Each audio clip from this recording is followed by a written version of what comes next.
গ্রুপে একটু মেসেজ দিয়ে রাখেন যে ক্লাস শুরু হয়ে গেছে, বাকি সবাই যেন ক্লাসে একটু জয়েন করে। এটা একটু মেসেজ দিয়ে রাখেন গ্রুপে। যেহেতু যারা আছে এদের কপিগুলো আমি আগে একটু দেখে দেই।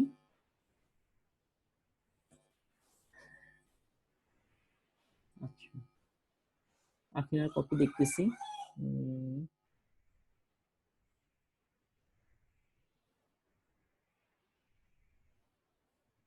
এগুলো কি দেখে লিখেছেন নাকি না দেখে লিখেছেন আফিনা? স্যার বইয়ের হেল্প নিয়ে। ওকে, দ্যাটস গুড, সমস্যা নেই। দেখি লাস্ট কোশ্চেনের অ্যানসারটা কিভাবে লিখেছেন। আনিকা হোমওয়ার্ক করেননি কেন?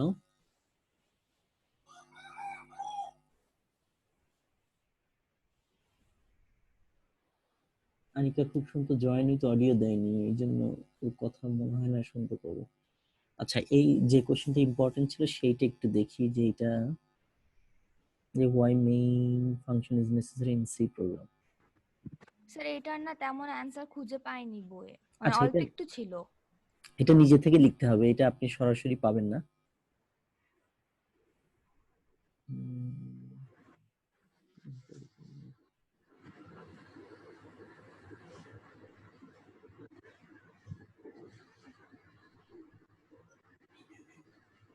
আচ্ছা, কিছুটা কভার করেছে।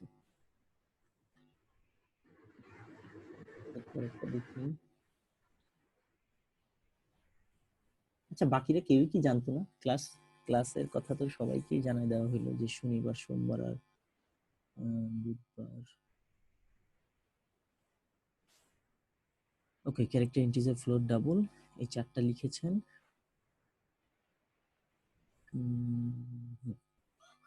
ঠিক আছে। আপনার যদি হলো মেমোরি সাইজটা জানা থাকে তাহলে আসলে রেঞ্জটা বের করা যায় ইজিলি। এটা আমরা পরে আলোচনা করবো ইনশাল্লাহ যে কিভাবে এটা করতে হয়। এরপরে কাজটা কার দেখি। ঐশী এখনো জয়েন করেনি, সেহেতু ওরটা না দেখি এখন। আফরিনও জয়েন করেনি।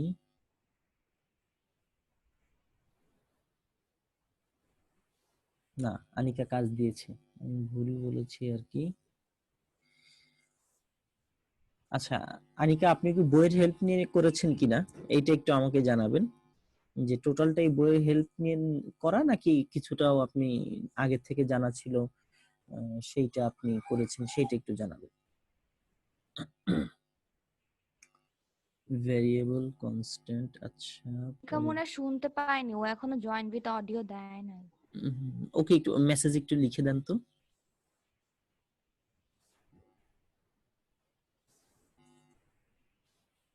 অনেকগুলো পয়েন্ট লিখেছে। আচ্ছা, পরীক্ষায় যখন লিখবেন আর কি, তখন নাম্বারের উপর বেসিস করে যে কয়টা পয়েন্ট লিখলে ভালো হয় সেরকম লিখবেন। নরমালি এই ধরনের কোশ্চেন আসলে কোনো সময় দুইটার বেশি কোশ্চেন আসবে না, মানে সরি 2 মার্কসের বেশি আসবে না আর কি। কম্পাইলার, ইন্টারপ্রিটার লিখেছেন, আচ্ছা ভালো কথা।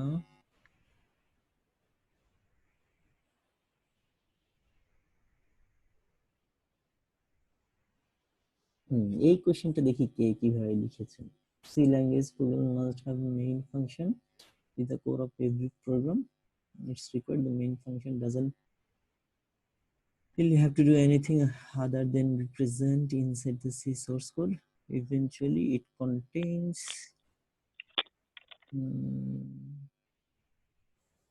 আচ্ছা দেখা যাক, কিছুটা কভার করেছেন আনিকা।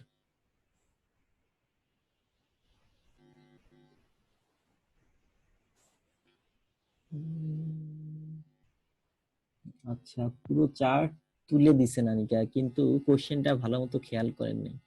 এই জন্য হলো বইয়ে মোটামুটি যা ছিল পুরোটাই তুলে দিয়েছেন। ব্যাপারটা কি এমন আনিকা? স্যার আমি না একটু কনফিউজ ছিলাম এটা নিয়ে। আচ্ছা, কোশ্চেনে বলা ছিল হলো যে প্রাইমারি ডেটা টাইপ, মনে হয় প্রাইমারি নাকি built in data type. Built in data type বলতে হলে আমরা চারটা বুঝি, ক্যারেক্টার, তারপর হলো ইন্টিজার, ফ্লোট, ডাবল, এই চারটা নিয়ে লিখলেই হতো। আর আপনি এর সাথে সাথে যেগুলো করেছেন, যেমন ক্যারেক্টার লিখেছেন, এরকম আনসাইন্ড ক্যারেক্টার, সাইন্ড ক্যারেক্টার, এই জিনিসগুলো কি, এইগুলো নিয়ে আমরা পরবর্তীতে একটু ডিটেলস কথাবার্তা বলবো।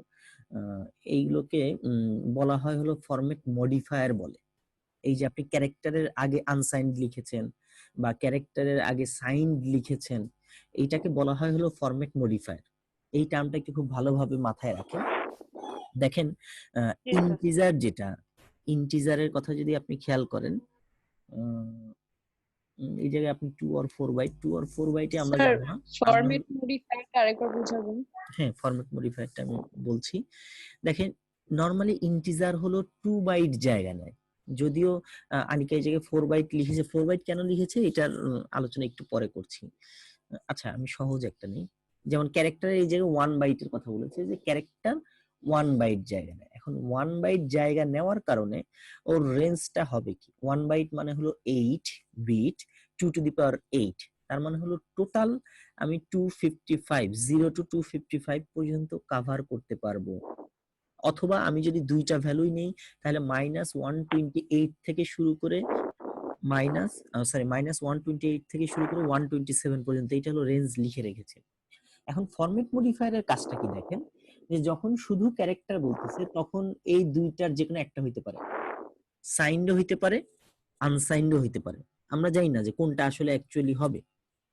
কিন্তু যখন আমি ক্যারেক্টারের আগে আনসাইন্ড এই কিওয়ার্ডটা লিখবো, তখন হবে কি, যে আমার যে ডেটা টাইপটাকে, সেই ডেটা টাইপটাকেও মডিফাই করে দিবে। মডিফাই কিভাবে করে দিবে, যেহেতু এই জায়গায় আনসাইন্ড দিয়ে দেওয়া, তার মানে হলো আমি নেগেটিভ ভ্যালুগুলো বা নেগেটিভ রেঞ্জের ভ্যালুগুলো নিব না, তখন টোটাল 256 যে আমি অ্যাকোমোডেট করতে পারবো, সেটা কত থেকে কত, সেটা 0 থেকে 255 পর্যন্ত।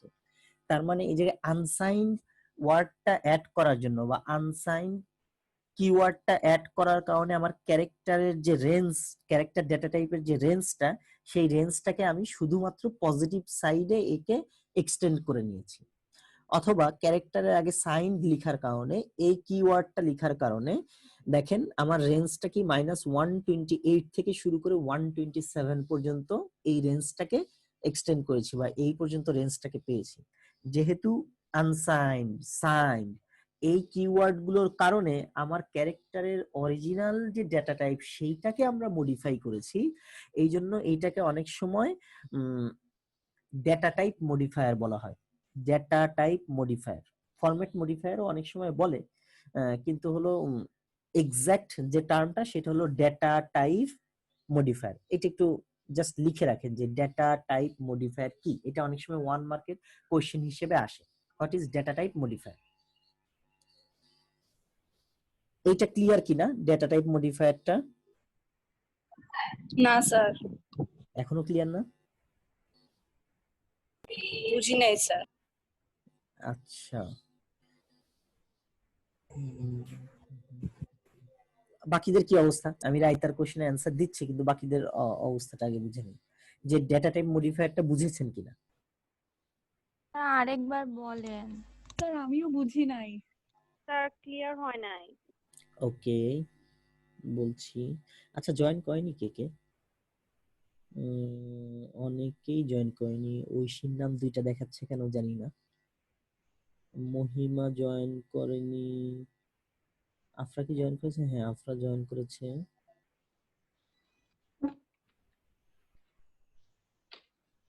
মহিমাকে কেউ একজন একটু নক দিয়ে রাখেন। আচ্ছা যেটা বলতেছিলাম, দেখেন যে ডেটা টাইপ মডিফায়ারটা আসলে কি কাজ করছে বা কেন আমরা ওকে ডেটা টাইপ মডিফায়ারটা বলছি। আচ্ছা আমি স্যার স্যার এইটার সাথে যে সাইন্ড আর আনসাইন্ডটাও একটু বলে দিন। হ্যাঁ হ্যাঁ হ্যাঁ, আসলে এই সাইন্ড আনসাইন্ডের সাথেই আসলে ডেটা টাইপ মডিফায়ারের সম্পর্কটা আর কি। আসলে দেখি আমি পুরোটাকে ডিলিট করে দিই।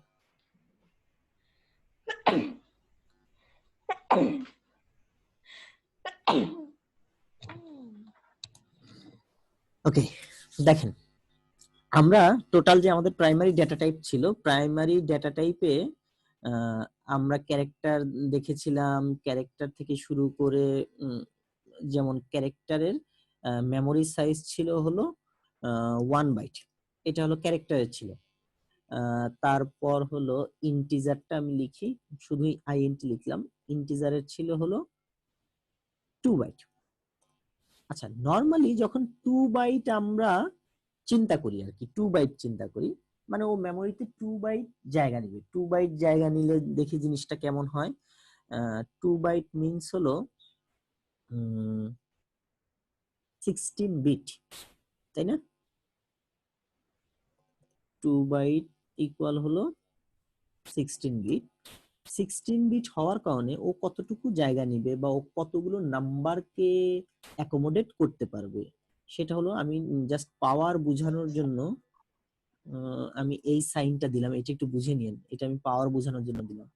যে 2 বাইট জায়গা যদি হয় তাহলে এটা হবে 65,536, ঠিক আছে? মানে 16 বিট যদি হয়, এটা 2 উপর যদি পাওয়ার করি তাহলে হলো 65,536। এটা হলো টোটাল কম্বিনেশনটা হবে, বুঝতে পেরেছেন? এটা টোটাল কম্বিনেশন। এখন এইটা হলো রেঞ্জ। আমি যদি 0 থেকে কাউন্ট করি, মানে আমি এতগুলো সংখ্যাকে, মানে 65,536 এতগুলো সংখ্যাকে বা ডিফারেন্ট ডিফারেন্ট কম্বিনেশনকে আমি জায়গা দিতে পারবো ইন্টিজার, যদি ইন্টিজারকে আমি কনসিডার করি। যদি আমি ক্যারেক্টারের কথা চিন্তা করি, ক্যারেক্টার যেহেতু হলো মেমোরিতে 1 বাইট জায়গা নিয়ে আছে, 1 বাইট জায়গা নিয়ে থাকার কারণে যেটা হবে, আমি লিখলাম 1 বাইট ইকুয়াল 8 বিট যেহেতু, তাহলে 2 টু দি পাওয়ার 8 হবে। 2 টু দি পাওয়ার 8 হলে স্যার 2 টু দি পাওয়ার কেন করলাম? কারণ দেখেন, আমরা যখন বাইনারি নাম্বার সিস্টেমে কাজ করতেছি, আমার দুইটা স্টেট হচ্ছে, আইদার 0 অর 1। আপনারা যদি পারমুটেশন কম্বিনেশনের ম্যাথ গুলো কি করা হয়ে গেছে আপনাদের? হয়ে যাওয়ার কথা। No sir. আপনারা এখনো পারমুটেশন কম্বিনেশন করেননি? না। বলেন কি? আচ্ছা, এটা হয়ে গেলে আপনাদের জন্য বুঝতে আরেকটু ইজি হতো যে আসলে এই জায়গায় আমি কেন দুইটাই নিলাম, মানে কেন 2 এর উপর পাওয়ার নিলাম। যদি এমন কোনো সিনারিও হয় যে আমার কাছে দুইটা পসিবল আউটকাম বা পসিবল রেজাল্ট যদি দুইটা হয়, পসিবল রেজাল্ট যদি দুইটা হয়, যেমন এই জায়গায় 0 আর 1, এই দুইটা পসিবল রেজাল্ট হওয়ার কারণে আমি বেস ধরেছি হলো 2। আপনারা যখন পারমুটেশন কম্বিনেশনের ম্যাথ করবেন, তখন এক ধরনের ম্যাথ আপনারা পাবেন যে 8 ডিজিটের যদি একটা ফোন নাম্বার হয়, 8 ডিজিটের একটা ফোন নাম্বার হয়, তাহলে 8 ডিজিটের ফোন নাম্বার দিয়ে সম্ভাব্য কতগুলো গ্রাহককে নাম্বার দেওয়া যাবে, এই টাইপের আপনাদের থাকে আর কি। এই ধরনের পারমুটেশন কম্বিনেশনের ম্যাথ দেখবেন থাকে, পাবেন পরবর্তীতে। তো এই ধরনের ম্যাথ গুলো কিভাবে কনসিডার করে, 8 ডিজিটের যদি ফোন নাম্বার হয় তাহলে প্রত্যেকটা ডিজিটে আবার কিন্তু 10টা ডিজিট, মানে মানে প্রত্যেকটা ঘরে 8টা ঘর, 8টা নাম্বার। এইটা আমি কিভাবে দেখাই? এটা 8 টু দি পাওয়ার 8। না, 8 টু দি পাওয়ার 10 হবে। বলেন তো কেন? কারণ হলো প্রত্যেকটা 10টা হ্যাঁ 0 1 2 3 4 5 6 7 8 9 প্রত্যেকটা ব্ল্যাঙ্ক স্পেসে হলো আবার আপনার পসিবল রেজাল্ট কয়টা হতে পারে, মানে 0 থেকে 9 পর্যন্ত টোটাল 10টা করে ডিজিট হতে পারে, তাই না? প্রত্যেকটা ব্ল্যাঙ্ক স্পেসে, আর ব্ল্যাঙ্ক স্পেস হলো আপনার টোটাল 8টা, তাহলে 8 টু দি পাওয়ার 10 হবে না, 10 টু দি পাওয়ার 8 হবে। কারণ যেগুলো আপনার পসিবল রেজাল্ট বা পসিবল ডিজিট হলো 10টা। আর এই জায়গায় আমরা যখন বাইনারিতে কাজ করতেছি, আমার পসিবল ডিজিট হলো দুইটা, আইদার 0 অর 1। আর আমার টোটাল স্পেস কতটুকু? স্পেস হলো আমার 8 বিট, স্পেস হলো 8 bit, that's why 2 to the power 8। বুঝতে পেরেছেন? তাহলে ক্যারেক্টারে যেটা আমি করতে পারি, টোটাল 256 আলাদা আলাদা কম্বিনেশনকে জায়গা দিতে পারি, 256 আলাদা আলাদা কম্বিনেশনকে। এখন আমি যখন শুধুমাত্র এটা বলতেছি যে ক্যারেক্টার মেমোরিতে 1 বাইট জায়গা নিচ্ছে, বা তখন আমি এটা অ্যাজিউম করে নিচ্ছি আমি আলাদা আলাদা 256 কম্বিনেশন তৈরি করতে পারি। কিন্তু এই আলাদা আলাদা কম্বিনেশন যে আমি তৈরি করব, আলাদা আলাদা কম্বিনেশন যে আমি তৈরি করতে চাচ্ছি, আমি এটা রেঞ্জ তো জানি না, মানে এটা রেঞ্জ তো যে কোনো দিকে হইতে পারে। যেমন 256 যেহেতু টোটাল বলতেছে, টোটাল 256 বলার কারণে এই রেঞ্জটা হইতে পারে, একটা ক্ষেত্রে রেঞ্জ হইতে পারে হলো 0 থেকে শুরু করে 255, তাহলেও 256 হচ্ছে। আরেকটা রেঞ্জ হইতে পারে হলো আপনারা যেটা দেখেছেন -128 টু 127, এই দুইটা রেঞ্জ হইতে পারে। ঠিক আছে, এখন এই দুইটা রেঞ্জকে আমার যে কিওয়ার্ড গুলো অ্যাসাইন করে, মানে এই দুইটা রেঞ্জ কে বোঝানোর জন্য আমি ক্যারেক্টারের সাথে যে কিওয়ার্ড গুলো ইউজ করি, সেই কিওয়ার্ড গুলোকে ডেটা টাইপ মডিফায়ার বলা হয়। যেমন আমি যদি 0 থেকে 255 এই রেঞ্জটা বুঝাইতে চাই ক্যারেক্টারের, তাহলে আমাকে লিখতে হবে, আমি একটু ডিফারেন্ট কালার নেই, তাহলে আমাকে লিখতে হবে হলো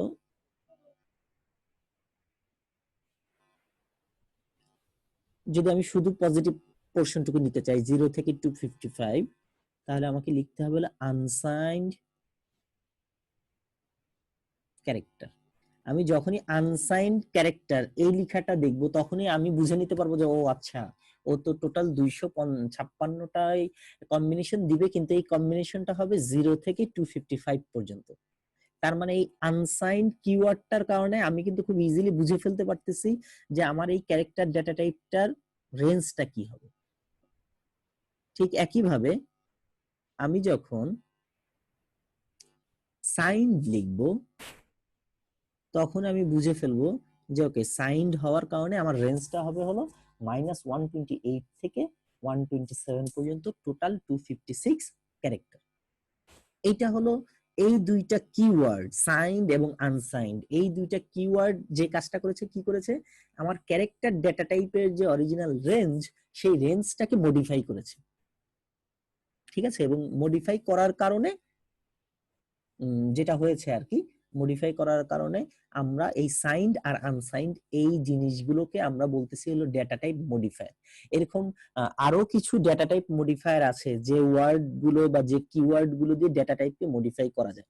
এখন প্রশ্ন হতে পারে যে স্যার, আমি যদি আনসাইন্ডও না লিখি, সাইন্ডও যদি না লিখি, তাহলে আমার মেমোরি কোনটাকে অ্যাজিউম করে নিবে? যদি আমরা সাইন্ড এবং আনসাইন্ড এই দুইটার কোনোটাকেই আমরা যদি ডিফাইন করে না দেই, তাহলে ক্যারেক্টার বাই ডিফল্ট 0 থেকে 255 পর্যন্ত কনসিডার করে, মানে আনসাইন্ড যেটা, এটাকেই সে কনসিডার করে। তো যেহেতু এই 0 থেকে 255 কনসিডার করে, তাহলে আমরা এইটুকু বলতে পারি মূলত হলো সাইন্ড নাম্বার বা সাইন্ড কম্বিনেশন যদি কোনো সময় ইউজ করতে হয়, তখন আসলে ডেটা টাইপ মডিফায়ারটা ইউজ করতে হয়। এবং ডেটা টাইপ মডিফায়ারের ক্ষেত্রে আপনারা আরো বেশ কিছু নাম দেখবেন যেগুলো হলো ইন্টিজারের সাথে ইউজ করা হয়। ইন্টিজারের সাথে অনেক সময় এরকম ইউজ করা হয় লং ইন্টিজার, অনেক সময় ইউজ করা হয় শর্ট ইন্টিজার। এই যে লং, শর্ট, এই কিওয়ার্ড গুলো যে ইউজ করা হয়েছে, এই কিওয়ার্ড গুলোকেও আমরা বলবো হলো ডেটা টাইপ মডিফায়ার। বুঝতে পেরেছেন? এখন ডেটা টাইপ মডিফায়ারের এই ব্যাপারটা ক্লিয়ার কিনা, এইটা একটু আমাকে বলেন। জি স্যার।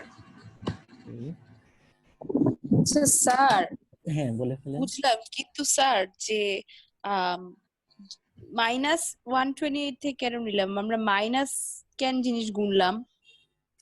এই জন্যই তো বলতেছি, আমার যদি কোনো সময় মাইনাস নাম্বার নিয়েও কাজ করতে হয় বা মাইনাস ভ্যালু নিয়েও কাজ করতে হয়, সেই সময়টাতে হলো যে আমার এই যে সাইন্ড ভ্যালুগুলো নিয়ে কাজ, মানে সাইন্ড ভ্যালুগুলোর ব্যাপারগুলো আসে, বা ডেটা টাইপের সাইন্ড যে ডেটা টাইপ মডিফায়ার গুলো সেইগুলো ইউজ করার প্রয়োজন হয়। আমরা আমাদের আসলে ডেটা টাইপ মডিফায়ার নিয়ে ওইভাবে প্র্যাকটিক্যালি কোনো কাজ করতে হবে না আমাদের। তবে কিছু ক্ষেত্রে কেউ যদি আসলে কম্পিটিটিভ প্রোগ্রামিং করে, তো কম্পিটিটিভ প্রোগ্রামিং এ অনেক সময় ডেটা টাইপকে নিজের মতো করে কাজে লাগানোর জন্য অনেক সময় এই ডেটা টাইপ মডিফায়ারের ইউজ করতে হয়। ঠিক আছে, যে কোনো একটা ডেটা টাইপকে তার অরিজিনাল যে রেঞ্জ, সেই রেঞ্জটাকে একটু এক্সটেন্ড করা, বা তার অরিজিনাল রেঞ্জ যেটা সেটাকে একটু শর্ট করে নেওয়া, এই ধরনের কাজ করার জন্যই মূলত আসলে ডেটা টাইপ মডিফায়ারটা ইউজ করে। এই আনসাইন্ড সাইন্ডের চাইতে অধিকাংশ ক্ষেত্রে এই যে লং ইন্টিজার, শর্ট ইন্টিজার ভ্যালুর ক্ষেত্রে মূলত হলে এই জিনিসগুলো ইউজ করা হয় অনেক সময়। লং ইন্টিজার, ইন্টিজারের অরিজিনাল যে রেঞ্জ, সেই রেঞ্জটাকে এক্সটেন্ড করার জন্য অনেক সময় কি এই ধরনের ডেটা টাইপ মডিফায়ার গুলো ইউজ করা হয়। তো আপনি আপাতত শুধুমাত্র ডেফিনেশনটা যদি মনে রাখেন তাহলেই চলবে, যে ডেটা টাইপ গুলোর সাথে এমন কোনো কিওয়ার্ড ইউজ করা যেটার কারণে অরিজিনাল ডেটা টাইপের রেঞ্জটাকে এক্সটেন্ড করা যায় বা রেঞ্জটাকে মডিফাই করা যায়, সেগুলোকেই ডেটা টাইপ মডিফায়ার বলে। এক্সাম্পল হিসেবে আপনি বলতে পারেন সাইন্ড, আনসাইন্ড, লং, শর্ট, এইগুলোকে ডেটা টাইপ মডিফায়ার বলা হয়। স্যার একটু আবার বলেন না। আপনি এটাকে এইভাবে লিখতে পারেন, the keyword which is used in C programming or which is used in programming to modify the range of any data type, that is called data type modifier. To modify or to extend, এটা লিখতে পারেন, to modify or extend any data type, To Range- modify or extend the range of any data type is called data type modifier.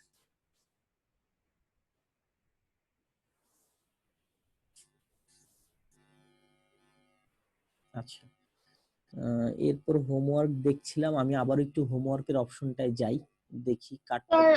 Sir আমার একটা question ছিল যে এই range গুলো 128 -128 থেকে 127 আবার 0 থেকে 255 মানে এই রেঞ্জ গুলো আসলো কিভাবে, মানে আমরা এই রেঞ্জগুলো দেখেন, আপনি যদি শুধু মেমোরি সাইজটা যদি আপনার মনে থাকে, মানে জাস্ট যে আমরা 4টা বেসিক প্রাইমারি যে বিল্ট ইন ডেটা টাইপ ছিল, আপনার যদি মেমোরি সাইজটা মনে থাকে আপনি খুব ইজিলি এটা বের করে নিতে পারবেন।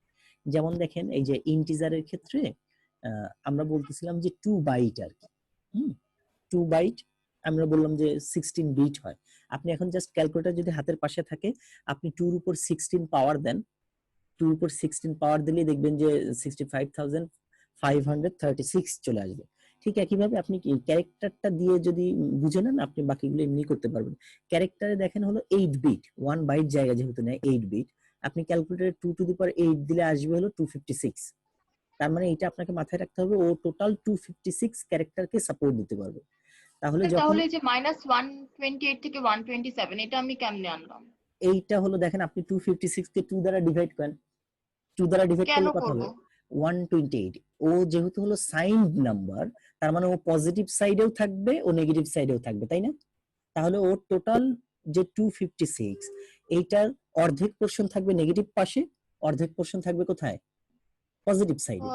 দ্যাটস হ্যাঁ, ওয়াই বুঝছি। দেখেন যে -128 থেকে শুরু করে -1 পর্যন্ত এইদিকে 128টা হয়, আর 0 আলাদা একটা, আর 1 থেকে 127 এইদিকে আরো 128টা হয়, 0 সহ এদিকে 128টা হয়, তাহলে 128 স্যার তাহলে তো এটা -1 থেকে আমরা ইয়াও নিতে পারতাম -255 পর্যন্ত, না 256 পর্যন্ত।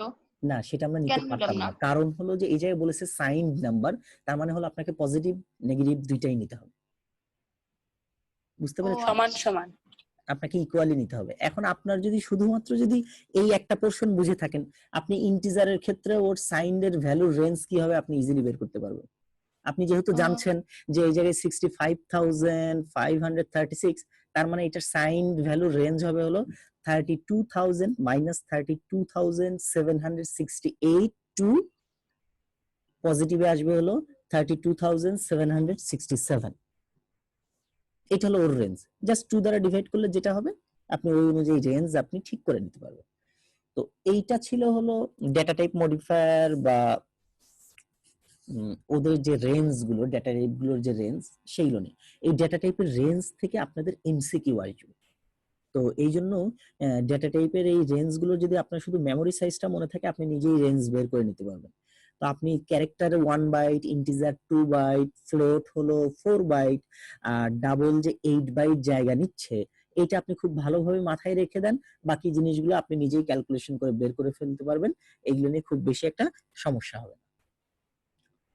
আচ্ছা, এরপর আমি একটু হোমওয়ার্ক দেখি, কার হোমওয়ার্কের জন্য ছিলাম। আপনার তো হলো অমিট করে চলে গিয়েছি। আনিকারটা, হ্যাঁ আনিকারটা দেখতে যেই হলো এই কথাগুলো বলতেছিলাম। ওকে, অনেকেই হোমওয়ার্ক করে জমা দেননি, এর কি কোনো কারণ আছে কিনা, আমাকে একটু কারণগুলো যদি এক্সপ্লেইন করতেন। আর আমি পুরো ভুলে গেছিলাম, মাত্র আফরিন আমাকে বলে যে ক্লাস হচ্ছে। কেন এত ভুলে যান বলেন দেখি স্যার মহিমা? আমাদেরকে কলেজ থেকে একটা ফর্ম দিয়েছিল, ওইটা ফিল আপ করবো কিভাবে, ওটা নিয়ে ভাবতে ভাবতে আমার খেয়ালই ইয়া ছিল না। আল্লাহ, এক ফর্মে হ্যাঁ, সব কি ভুলাই ফর্ম? ফেলছে। ফর্ম শুধু ক্রিকেট কিসের দেখে দিছে, form? যে লিডারশিপ নিয়ে কি জানি হাফিজ স্যার পাঠাচ্ছে। ঠিক আছে, মানে একটা ফর্ম ভয় নিয়ে পাইছি। আপনি সব ভুলে গেছেন, একটা ফর্ম। ইয়া আল্লাহ। আচ্ছা যাই হোক, এই যে এই রেঞ্জের ব্যাপারটা তো আমরা ক্লিয়ার করছি। এরপর দেখি অবন্তী কি করলো। অবন্তী এগুলো কি আপনি টাইপ করেছেন? স্যার ফোন নোটসে আচ্ছা, আপনার এত ধৈর্য, ধন্যবাদ। ইচ্ছা করতেছিল স্যার, আপনি দেখ। স্যার নোটসে করা অনেক সহজ, আশেপাশে থেকে খাতা খুঁজে কলম খুঁজে করাচ্ছে। ইয়া আল্লাহ, ইয়া আল্লাহ। দেখি, না যাক, আইসিটি স্যার, না না না, আই অ্যাডমিট দ্যাট যে এটা অবভিয়াসলি এটা ভালো, কিন্তু খাতায় লিখলে যেটা হইতো, উম, আরেক দিক দিয়ে আপনার একটু হেল্প হইতো। যাই হোক, দেখা যাক।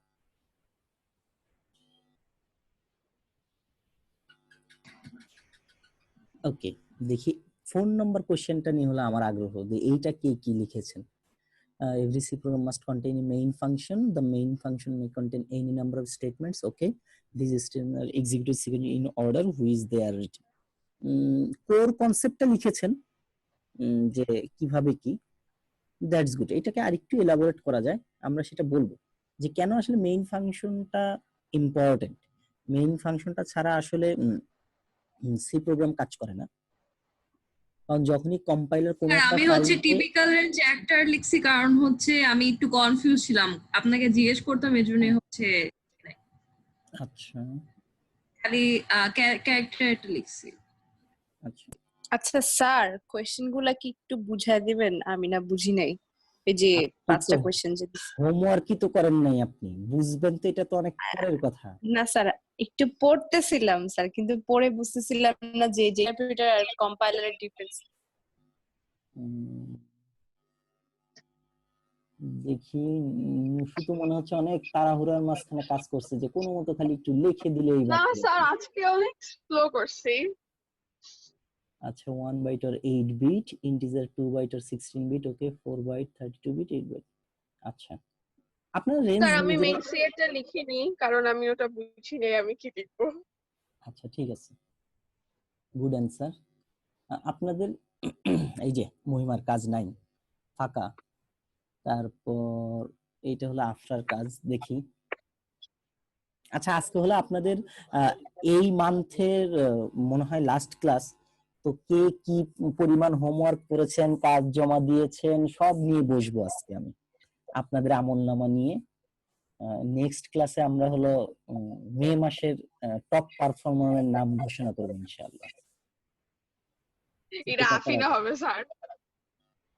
দেখা যাক কে হ্যাঁ হয়। নুসু, আফিনা হবে, তুমি তো হবাই না। এটা আফিনা, এটা আফিনা। হ্যাঁ হ্যাঁ, বুঝছি বুঝছি। দেখা যাক কে হয়, সব মিলিয়ে ঝিলিয়ে। হ্যাঁ, ডিফারেন্সটা ঠিক আছে।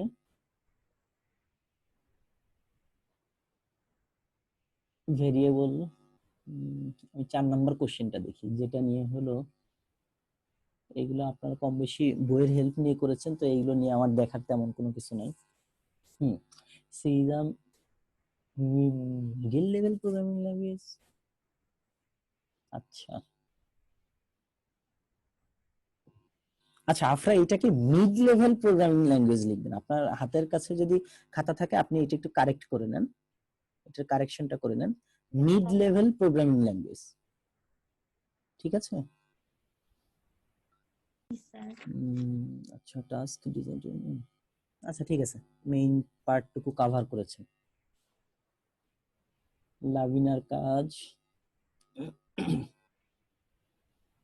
ওকে, আমি একটু দেখি ফোন নাম্বার কোশ্চেন অ্যান্সার কি লিখেছে, যেটা হলো দেখার জিনিস, আপনাদের এক্সপ্লানেশনের জায়গা। বইয়ে তেমন ছিল না, তাই হচ্ছে কোনোভাবে লিখে দিয়েছি আর কি, আচ্ছা, বইয়ে কোনো যা সমস্যা ছিল। নেই। The function has two parts: declarative part, executive part. In the declarative, many of them, আচ্ছা, there should be single statement. আচ্ছা, আপনি হলো মেইন ফাংশনের স্ট্রাকচারটা এক্সপ্লেইন করেছেন যে মেইন ফাংশনে কি কি জিনিস থাকে, কেন ইম্পর্টেন্ট সেটা বলেন। ওকে, সমস্যা নেই, এটা আমি ছিল বলছি। না বইয়ে, বুঝি আমি। আমি জানি এটা বইতে নাই, দেখলাম যে আপনারা চিন্তা করে কি, নাহি তো আমাকে আসলে মেসেঞ্জারে পাঠিয়েছেন, নাহির কাজটা দেখেছি। এইটা কার? এটা মাইশার খুব সম্ভব। মাইশা, হাতের লেখার এত ধরন কেন? মানে সব কি আপনিই লিখছেন নাকি আর অন্য কারো হেল্প নিয়ে করছেন? না স্যার, আমি লিখেছি। তো আপনি যদি এইভাবে বিটুইন লিখেন, দেখেন কি লিখছেন, variable comma can be used between numbers. বিটুইনটা কিভাবে লিখছেন? টিচার বিশাল তাড়াতাড়ি লিখছি স্যার। তো এইভাবে কেউ বিটুইন, আচ্ছা যাক বুঝলাম, এত সরি স্যার। আমরা খুব ব্যস্ত। না, তাই তো দেখতেছি যে আপনারা আসলে অনেক ব্যস্ত।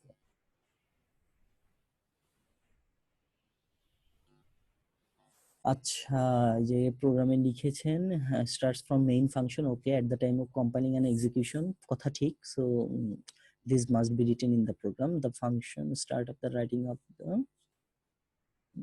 আচ্ছা মেইন পয়েন্টটা লিখেছেন যে মেইন ফাংশনটা কখন বা কিভাবে কাজ করে, ঠিক আছে।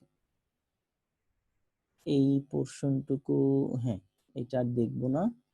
আর প্রথম দিকে হলো আফরিনের কাজ ছিল, আপনারা জয়েন করেননি দেখে এটা আমি স্কিপ করে হয়তো চলে গিয়েছি। দেখেন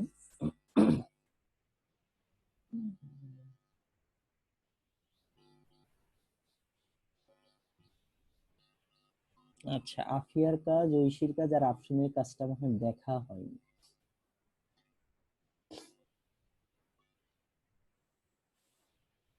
দেখি, আমি দেখি 4 নম্বর কোশ্চেনটা কে কি লিখেছেন, এইটা হলো দেখার বিষয়। আফিয়ার, গুগল পেস্ট, গুগলে সার্চ দিয়ে যা পেয়েছি তা লিখেছি। আচ্ছা কোনো সমস্যা নেই, আমি দেখি এটা একটু জুম ইন করে দেখার ট্রাই করি।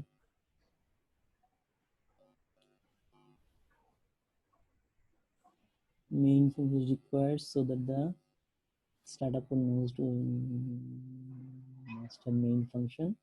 For a background, it doesn't really have to do anything. আচ্ছা, অনেকের কোশ্চেন অ্যান্সারই এইটার মতো। আপনি একটা দেখেছি, ঐশী আছেন? দেখি ঐশী লিখেছে কিনা।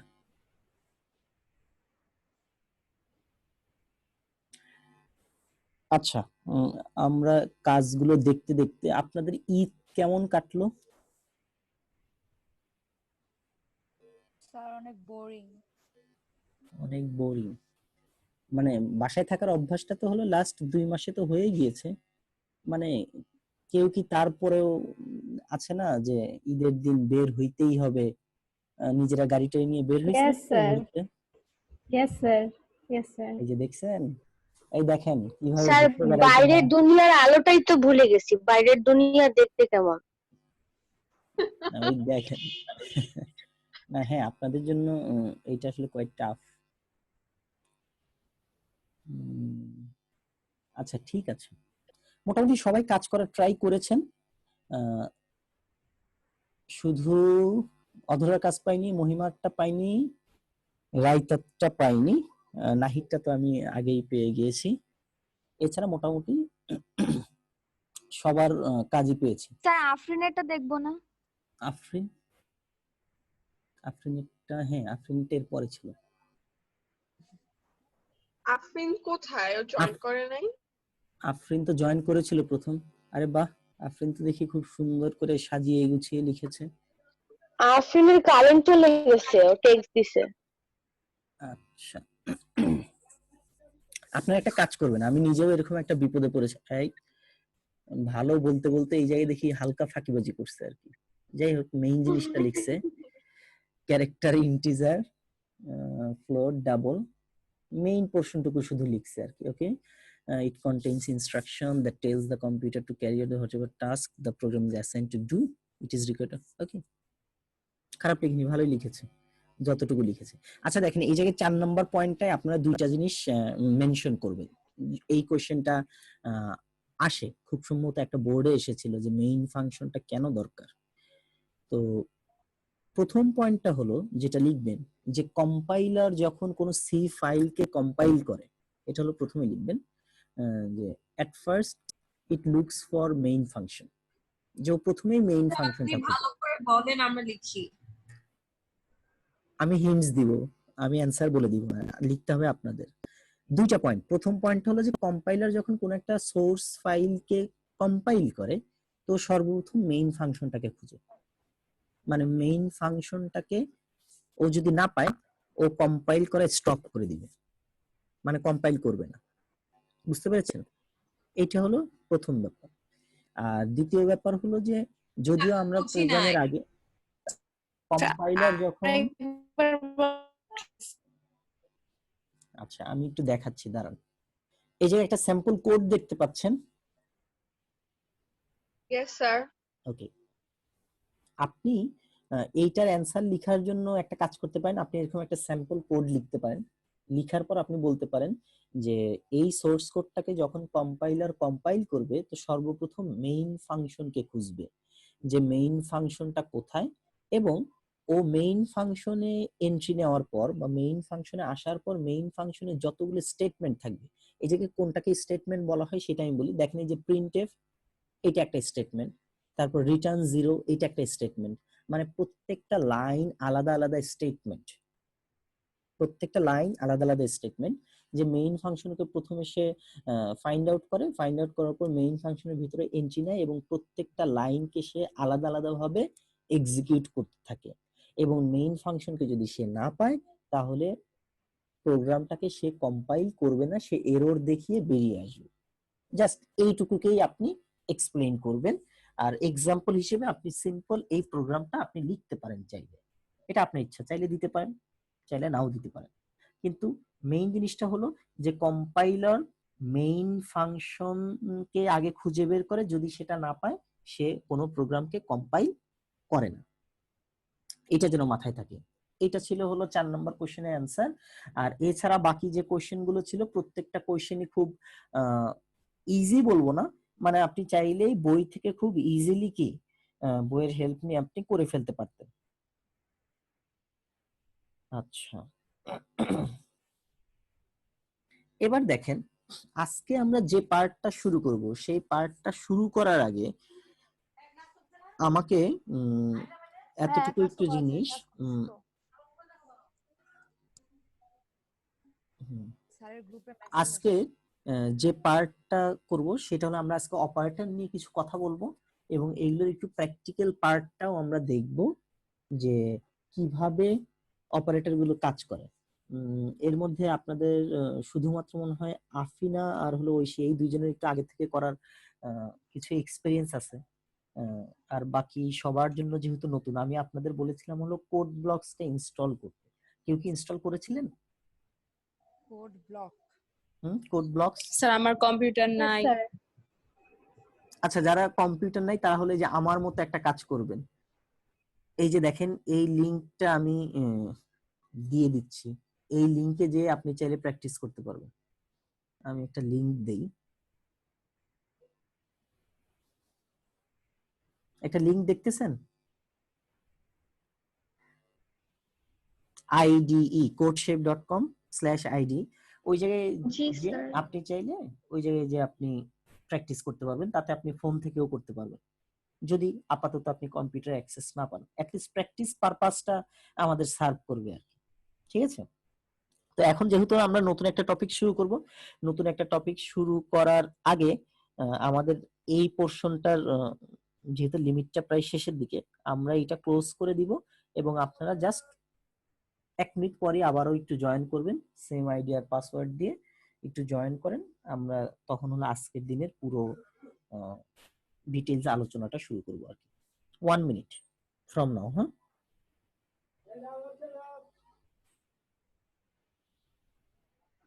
স্যার আমি না এখনো ভ্যারিয়েবল আর কনস্ট্যান্টের ডিফারেন্স বুঝি নাই।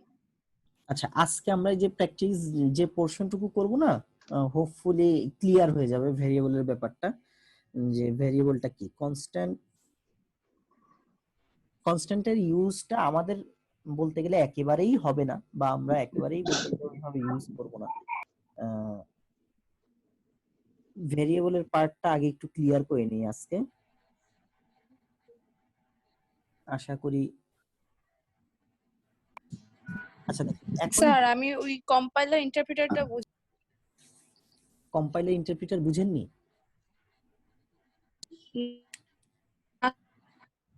ভালো করে বুঝি বইয়েরটা। আচ্ছা, এইটা তো খুব ইজি ছিল, এটা কেন বুঝবেন না? এটাই তো কথা।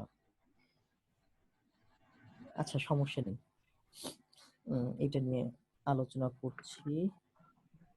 দেখি শেষের দিকে সময় পেলে কম্পাইলার ইন্টারপ্রিটার আলোচনাটা করবো ইনশাল্লাহ। হ্যাঁ, আজকে যে পোর্শনটা নিয়ে আসলে আমার আলোচনা করার ইচ্ছা ছিল সেটা হলো অপারেটর নিয়ে। দেখেন ছোটবেলা থেকে আমরা ম্যাথ যখন করেছেন আর কি আপনারা, বা আমিও যখন ম্যাথ শিখেছি, একেবারে বেসিক যে অপারেশন গুলো আমরা শিখেছি সেটা ছিল হলো অ্যাডিশন, সাবট্রাকশন, মাল্টিপ্লিকেশন আর ডিভিশন, তাই না?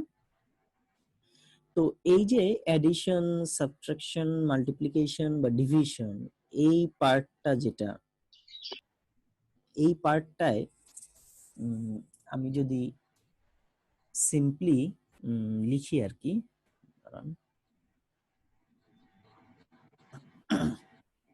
সাইন গুলো এই জায়গায় হয়তো 100% দেখানো সম্ভব হবে না। মনে করেন প্লাস সাইন একটা ছিল, এডিশন, এটাকে আমি সাবট্রাকশন হিসেবে কনসিডার করলাম, মাল্টিপ্লিকেশনের জন্য আমি স্টার সাইনটাকে কনসিডার করতেছি, আর ডিভিশনের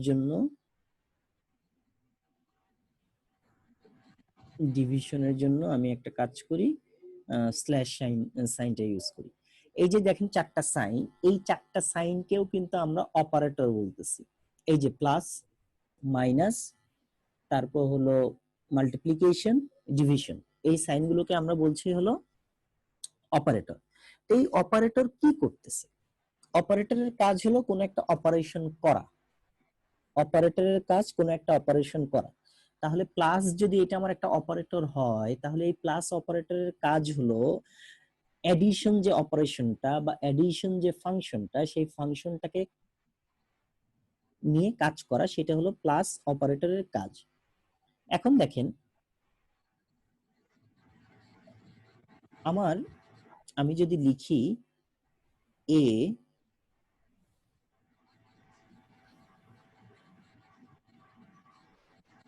আমি লিখলাম হলো ধরেন এ প্লাস বি।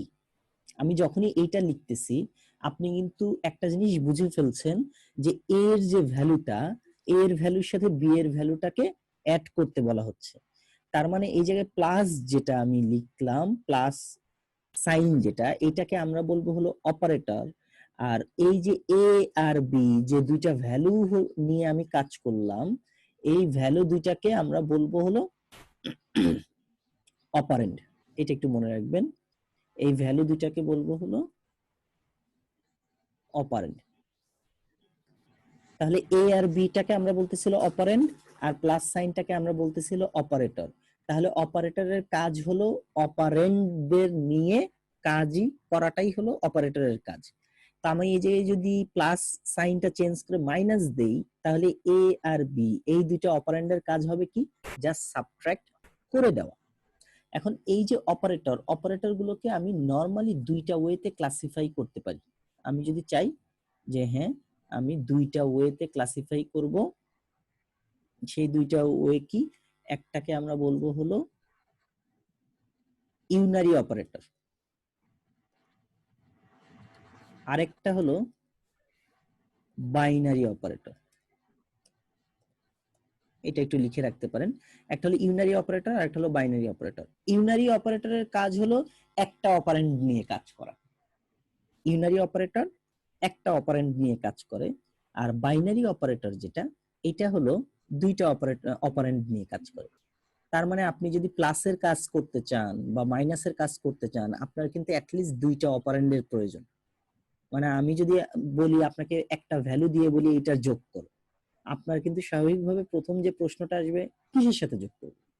বা আমি আপনাকে একটা ভ্যালু দিলাম 15, দিয়ে বললাম যে সাবট্রাক্ট করো, তো আপনি হয়তো বলবেন কিসের থেকে সাবট্রাক্ট করবো? তার মানে এই কাজগুলো করতে গেলে আপনার কমপক্ষে 2টা অপারেন্ডের হেল্প লাগতেছে। যে সমস্ত কাজ করতে গেলে সেই কাজগুলোকে বা সেই অপারেটর গুলোকে বলা হয় হলো বাইনারি অপারেটর। স্যার আর ইউনারি অপারেটর একটা এক্সাম্পল দেন।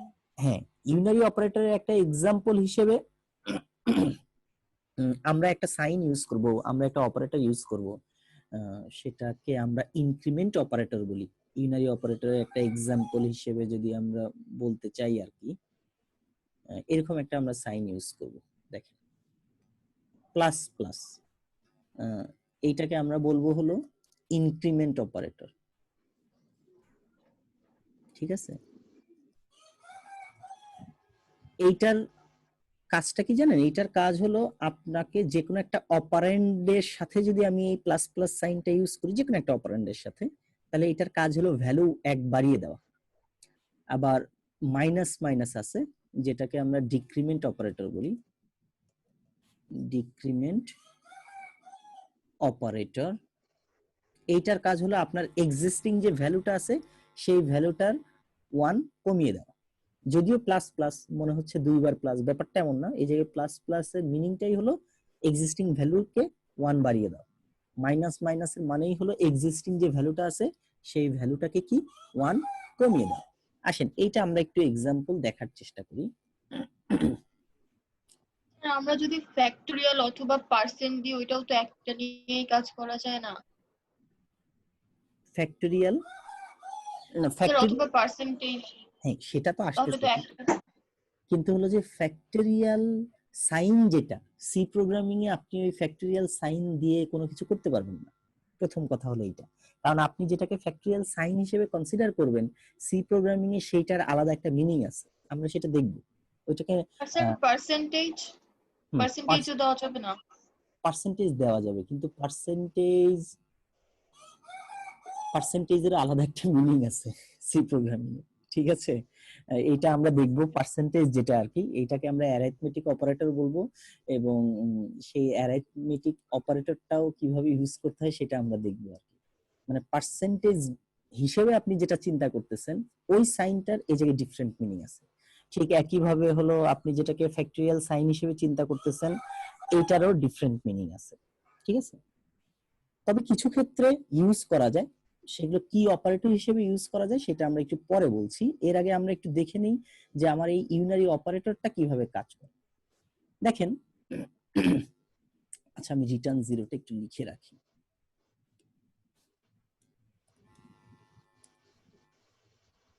রিটার্ন জিরো লিখলাম, এর মাঝখানে আমি যা লিখবো সেটাই হলো আমার সি স্যার বলে ফেলেন।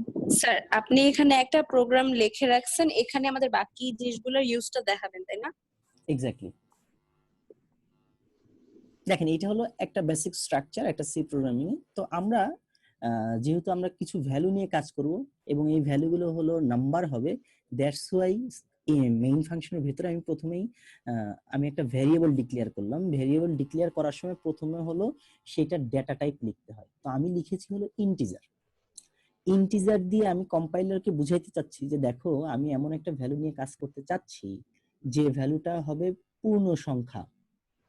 আমি লিখলাম ইন্টিজার এ। ইন্টিজার এ যখনই লিখলাম তারপর মনে করেন ইকুয়াল দিয়ে আমি 5 দিলাম। তো আমি আমার কম্পাইলারকে বললাম যে তুমি তোমার মেমোরিতে এ নামে একটা স্পেস নাও তোমার মেমোরিতে, এবং সেটার ভ্যালু সেট করে দাও হলো 5। এটা হলো আমি ভ্যারিয়েবল ডিক্লেয়ার করলাম বা মেমোরিকে জানাই দিলাম যে দেখো আমি আমার এই প্রোগ্রামে এ নামে একটা ভেরিয়েবল ইউজ করছি, এ নামে একটা ভেরিয়েবল ইউজ করছি যেটার ভ্যালু হলো 5, মানে তুমি স্টোর করে রাখো। আমি যদি এই ভ্যালুটাকে দেখাইতে চাই তাহলে দেখানোর জন্য আমাকে প্রিন্টএফ ফাংশন লিখতে হয়। তো আমি প্রিন্টএফ ফাংশন লিখে, আমরা বলেছিলাম যে আমরা যদি কোনো ভ্যালুকে দেখাতে চাই এবং সেই ভ্যালুটা যদি ইন্টিজার হয় তাহলে আমাকে ফরম্যাট স্পেসিফায়ার দিতে হয় হলো %d। আমি এই যে এর আগে প্রিন্টএফ এর মাঝখানে আমি যা লিখে দিব তাই দেখাবে। তো আমি যদি লিখি দ্য নাম্বার ইজ, আমি দ্য নাম্বার ইজ, আমরা কি প্রিন্টের মধ্যে হচ্ছে দ্য নাম্বার ইজ আমরা লিখলাম যে যে ডেটা টাইপটা, এখানে কি আমরা অলওয়েজ কি লিখবো যে নাম্বারটা কি রকম? যদি ডেসিমাল হয় তাহলে আমরা ওটা লিখবো, ইন্টিজার হলে এটা, ইন্টিজার হলে %d। তারপর যদি ফ্র্যাকশনাল হয় তাহলে তো পার্সেন্টেজ 8 দিব, যেটা আমরা দেখেছিলাম স্যার মানে আমরা সবসময় ইয়াটা দেখে নিব তাই না, হ্যাঁ ভ্যালুটা? এক্স্যাক্টলি। এখন দেখেন আমি যদি এই প্রোগ্রামটুকুকে রান করি তাহলে আসলে কি দেখায়, আমরা আউটপুটটা একটু দেখে নেই তাহলে আমাদের জন্য বুঝতে সুবিধা হবে। দেখেন এই নিচে আউটপুট দেখাবে, নিচের পোর্শনটা যদি আপনারা খেয়াল করেন এটা খুব ছোট দেখা যাচ্ছে, এটাকে আমি আর বড় করতে পারিনি। নিচের এই হ্যালো ওয়ার্ল্ড লেখাটা দেখা যাচ্ছে কি? জি স্যার। আচ্ছা, এখন দেখেন এই প্রোগ্রামটা কিভাবে আউটপুটে কাজ করতেছে সেটা আমরা একটু বোঝার চেষ্টা করি। সি প্রোগ্রামের কম্পাইলার যেটা, ও প্রথমে মেইন ফাংশনে আসবে, এসে ভেতরে এসে দেখলো যে ইন্টিজার a = 5, মানে হলো মেমোরিতে একটা জায়গা নিতে বলতেছে a নামে, এবং সেই জায়গাটায় একটা ভ্যালু রাখতে বলতেছে, ভ্যালুটা কত? 5। ও এরপর পরের লাইনে এসে দেখলো যে প্রিন্টএফ, তার মানে হলো ওকে কিছু একটা জিনিস দেখাইতে হবে। কি দেখাইতে হবে দেখেন, ও এসে দেখলো যে হ্যাঁ কি দেখাইতে হবে, দা নাম্বার ইজ, ও এই লেখাটুকু দেখাই ফেলবে। এরপর দেখলো পার্সেন্টেজ ডি যখনই ও পাবে ও তখন বুঝবে যে আচ্ছা আমাকে যে কোনো একটা ভ্যালু দেখাইতে হবে। কমার পর এসে দেখলো যে এ নামের যে ভ্যালুটা বা এ তে যে ভ্যালুটা সেট করা আছে সেই ভ্যালুটা দেখাইতে হবে। তো এর ভ্যালুটা যেহেতু 5, ও দেখাবে কত? 5। আসেন আমরা এটি একটু রান করে দেখি কি দেখায়। স্যার রিটার্ন 0 কেন দেয়? আচ্ছা, এইটা হলো আমি যদি ইন্টিজার মেইন ফাংশন লিখি, ইন্টিজার মেইন ফাংশন লিখলে এটা ইন্টিজার না লিখেও করা যায়। ইন্টিজার মেইন ফাংশন লিখলে প্রোগ্রামটা অ্যাজিউম করে নেয় যে ওকে কোনো না কোনো একটা কিছু রিটার্ন করতে হবে। দ্যাটস ওয়াই রিটার্ন 0 এই ফরম্যাটের সাথে লিখতে হয়। তো আপনি যদি রিটার্ন 0 না লিখতে চান তাহলে আপনাকে যে কাজটা করতে হবে, রিটার্ন 0 এটা কেটে দিতে হবে, অ্যাজ ওয়েল অ্যাজ ইন্টিজারের আগে এই যে মেইনের আগে যে ইন্টিজার লেখা সেটাও আপনি কেটে দিবেন, তাহলেই হবে, কোনো সমস্যা হবে না। এবার দেখেন এই যে কি রিটার্ন নাম্বার, করব স্যার? কিছুই না, মানে রিটার্ন 0 আর কি। মানে মেইন ফাংশন এটা অ্যাজিউম করে নেয় যে হ্যাঁ আমি যে কাজগুলো করছি আমি ফাইনালি কিছু একটা রিটার্ন করব, মানে ও একটা রেসপন্স দেওয়ার মতো আর কি, হ্যাঁ তোমার কাজ শেষ, এই নাও তোমাকে রিটার্ন 0 দিয়ে দিলাম, মানে কাজ শেষ, এই ধরনের। মানে যখনই হলো এই রিটার্ন 0 করবে কম্পাইলার বুঝে নিবে যে মেইন ফাংশনের লাস্ট স্টেটমেন্ট বা মেইন ফাংশনের ফাইনাল যে স্টেটমেন্ট ছিল সেই স্টেটমেন্টটাও কি কমপ্লিট করা হয়ে গিয়েছে। এই রিটার্ন 0 দিয়ে কম্পাইলার এটা বুঝে নেবে, কম্পাইলার এরপর এই মেইন ফাংশন থেকে বের হয়ে যাবে। বুঝতে পেরেছেন? মূলত এটা হলো স্যার কম্পাইলারের এই জন্য কথাটাই আরেকবার ইনস্ট্রাকশন। বলেন না, লিখতেছি। মানে রিটার্ন 0 যখন পায় কম্পাইলার তখন ও অ্যাজিউম করে নেয় যে আমি মেইন ফাংশনের লাস্ট স্টেটমেন্টে চলে আসছি, ওর মেইন ফাংশনের সমস্ত স্টেটমেন্ট যেটা সেটা কমপ্লিট করার পর ও মেইন ফাংশন থেকে বের হয়ে যায়। মেইন ফাংশনে ও আর কোনো কাজ করে না কম্পাইলার। এটা মূলত হলো কম্পাইলারের জন্য একটা ইন্ডিকেশন আর কি। বুঝছি। আচ্ছা, এখন দেখেন আউটপুটে কিন্তু দেখাচ্ছে দা নাম্বার ইজ 5।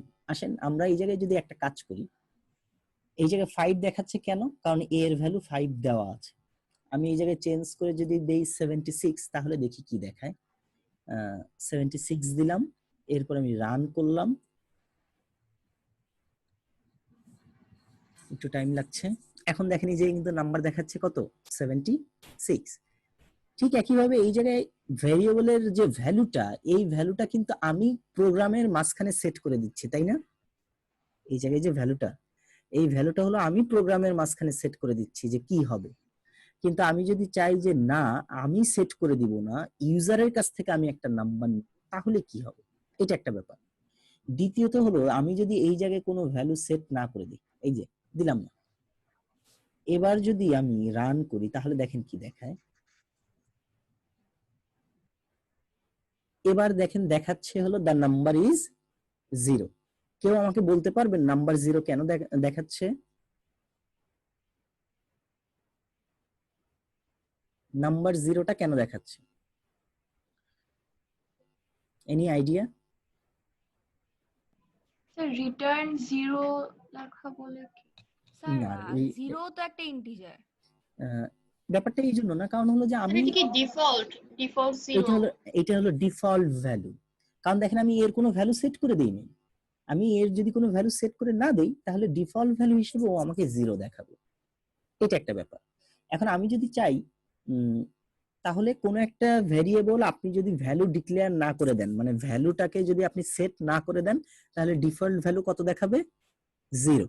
এটি একটু মাথায় রাখবেন এমসিকিউ এর জন্য, যে আপনি যে কোনো একটা ইন্টিজার ভ্যালু বা ইন্টিজার ভেরিয়েবল যদি আপনি ডিক্লেয়ার করেন এবং আপনি যদি কোনো ভ্যালু সেট করে না দেন, তাহলে ডিফল্ট ভ্যালুটা দেখাবে কত? 0। এবার আসেন, আপনি কি ভেরিয়েবল শুধু এইভাবেই ডিক্লেয়ার করতে পারেন? এই যে আপনি a কে ডিক্লেয়ার করলেন, আপনি এখন চাইলে পরের লাইনে এসে যদি আপনি লেখেন a ইকুয়াল 76, এখন কিন্তু ও a কে চিনবে এবং আপনাকে কোনো ভুল দেখাবে না। এবার দেখেন, আমরা রান করি, রান করলে কি দেখায়? এবার কিন্তু আবার দেখেন ওই ভ্যালু কিন্তু 76 ই দেখাচ্ছে। বলেন তো কেন? কারণ হলো আপনি প্রথম লাইনে পরিচয় দিয়েছেন যে দেখো এ হলো এমন একটা ভেরিয়েবল যেটা হলো ইন্টিজার টাইপ। সেকেন্ড লাইনে এসে আপনি বলতেছেন যে এর ভ্যালুটা কিন্তু 76, থার্ড লাইনে এসে বলতেছেন নাম্বারটা দেখাও। তার মানে আপনি ভ্যালুটা একই সাথে ভেরিয়েবল যে জায়গায় ডিক্লেয়ার করতেছেন, এই যে ভেরিয়েবলটা ডিক্লেয়ার করলেন এ, এই ভেরিয়েবল যে জায়গায় ডিক্লেয়ার করতেছেন আপনি চাইলে সেই জায়গায়ও ভ্যালু সেট করে দিতে পারেন, আবার আপনি চাইলে ভ্যালুটাকে আপনি আলাদাভাবেও সেট করতে পারেন। দুইটাই আপনার হাতে অপশন থাকবে আর কি। আবার আপনি যদি একই সাথে কয়েকটা ভ্যালু সেট করতে চান, যেমন ধরে নিচ্ছি আপনি এ বি সি তিনটা ভেরিয়েবল সেট করলেন, এর মধ্যে এ এর ভ্যালু তো নিচের লাইনে দিয়েছেন, আর বি এর ভ্যালু যদি আপনি এই জায়গায় দিতে চান দিয়ে দিতে পারেন।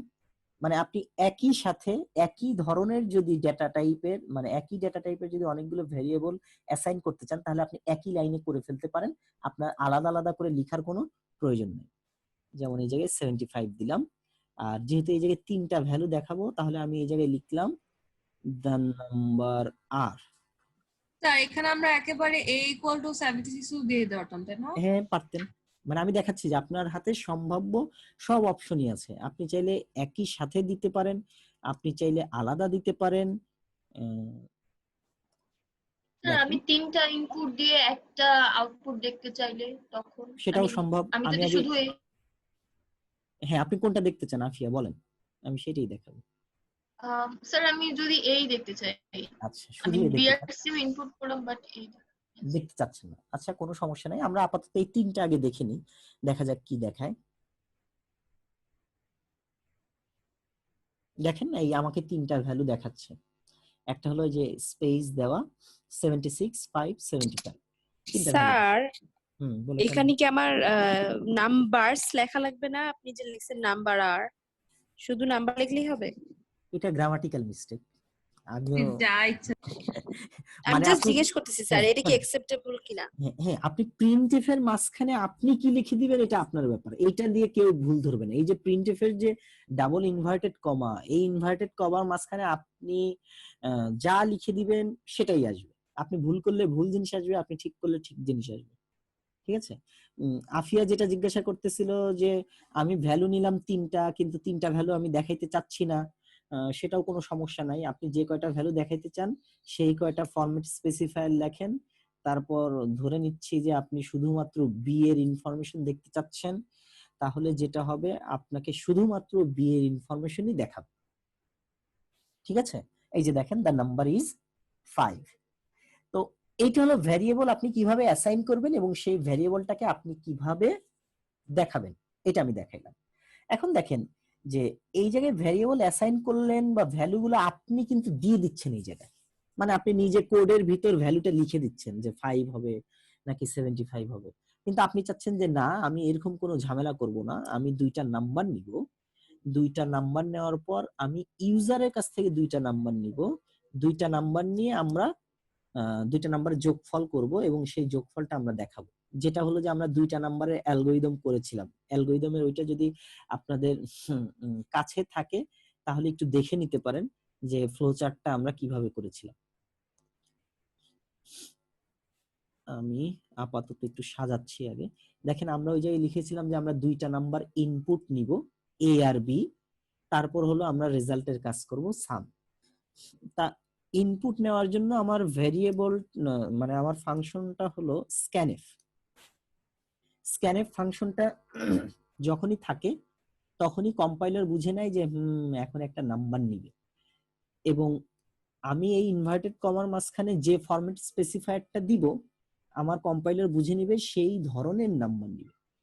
এবং কমার পর আমি যে অ্যাড্রেসটা দিব, আমি লাস্টের দিন বলেছিলাম যে এন্ড সাইন দিয়ে যদি কোনো ভেরিয়েবলের নাম লিখি তাহলে বুঝায় যে ওই প্লেসে নিয়ে কি ওই প্লেসে নিয়ে রাখো। বা আমি যখন লিখলাম স্ক্যানএফ %d and a, তার মানে আমি কম্পাইলারকে বললাম তুমি যে নাম্বারটা পাবা এই নাম্বারটা নিয়ে তুমি এর পজিশনে রেখে দাও। এরপর আমি ধরেন আরেকটা নাম্বার নিব, তো আমি এটা বি নিলাম। এরপর ধরে নেন আমি দুইটা নাম্বার পেয়ে গেলাম, তাহলে আমার কাজ হলো এই দুইটা নাম্বারকে অ্যাড করা। অ্যাড করলাম এবং ফাইনালি আমি দেখাইলাম দ্য রেজাল্ট ইজ, আমি ওই সামের ভ্যালুটা দেখাই দিলাম। এখন দেখি এইটাকে যদি আমরা রান করি কি দেখায়। আচ্ছা, রান করলে এই জায়গায় আমাকে রেজাল্ট দেখাচ্ছে দ্য রেজাল্ট ইজ 0। আচ্ছা, এইটা রেজাল্ট 0 দেখানোর পেছনে যথেষ্ট কারণ আছে। কারণ হলো আমি এই ভ্যালুটা এই জায়গা থেকে ইনপুট তো দিচ্ছি না, এই ভ্যালুটা ইনপুট দিতে হইলে যে ওয়ে করতে হবে সেইটা এই আইডি তে আপাতত পসিবল না। ঠিক আছে, স্যার বলে কি ফেলেন। বললেন স্যার? স্ক্যানএফটা তো আমরা দুটো একসাথেই করতে পারতাম, মানে পারতাম, সেটা বলছি। পার্সেন্টেজ মানে এন্ড এ এন্ড বি। হ্যাঁ হ্যাঁ হ্যাঁ, সেটা করতে পারতাম, আমি সেটা বলছি আর কি। দেখেন আমি আপাতত হলো স্ক্যানএফ এর ফাংশনটা আজকে দেখাচ্ছি না, কারণ হলো আইডি তে আমি যেহেতু ভ্যালু গুলো দিতে পারবো না সেহেতু আজকে কাস্টম ইনপুট, যেহেতু দুইটা ভ্যালু দিতে হবে আমি দেখি দুইটা ভ্যালু দেই 5 আর 6, এরপর রান করি, দেখা যাক দেখাই কিনা।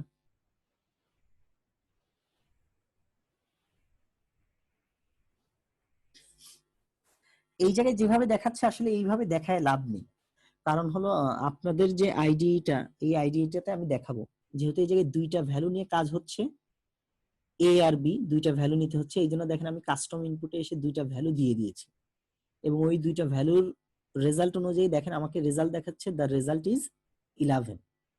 এটা হলো টোটাল কাজ করার ধরন।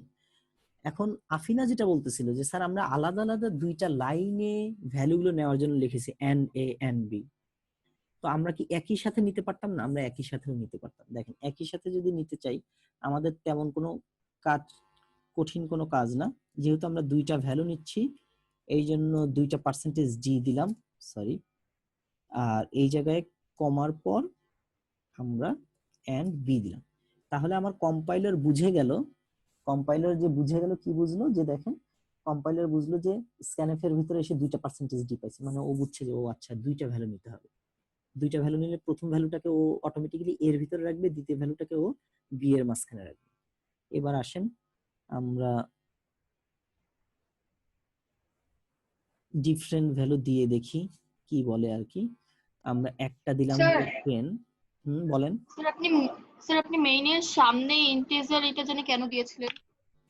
আমরা বলেছিলাম যে মেইন ফাংশন, যেটা মেইন ফাংশনের অনেকগুলো টাইপ হয়, এর মধ্যে ভয়েড মেইন নামে একটা টাইপ আছে, ইন্টিজার মেইন নামে একটা টাইপ আছে। তো এটা হলো মেইন ফাংশনের এক একটা টাইপ। আপনি যদি এইটা না লিখতে চান কোনো সমস্যা নেই, কিন্তু আমরা যে আইডি গুলো ইউজ করি বা আমরা যে ধরনের কম্পাইলার গুলো ইউজ করি আর কি, এইগুলোতে হলো কিছু কিছু ফরম্যাট আগে থেকেই দিয়ে দেওয়া থাকে। যেমন আমি যে কোড শেপে যে করছি এই ফরম্যাটটা আগে থেকেই দিয়ে দেওয়া আছে ইন্টিজার মেইনে, এই জন্য আমি এটা চেঞ্জ করিনি। আপনি চাইলে এই ইন্টিজার মেইন এটা নাও লিখতে পারেন, শুধু মেইন লিখেও যদি কাজ করেন তাহলেও হবে। এটা হলো মেইন ফাংশনেরই আবার কিছু ক্লাসিফিকেশন আছে, আমরা ওইটাতে আপাতত যাচ্ছি না। দেখেন আমি তাহলে দুইটা ভ্যালু দিচ্ছি 10 আর 20। এখন আগে স্ক্যানএফ দুইটা আলাদা লাইনে ছিল, এখন স্ক্যানএফ আমরা একটা স্টেটমেন্টে নিয়ে নিচ্ছি দুইটা ভ্যালু। এখন যদি রান দেই দেখেন এখন রান দিলে আমাকে দেখাচ্ছে দ্য রেজাল্ট ইজ 30।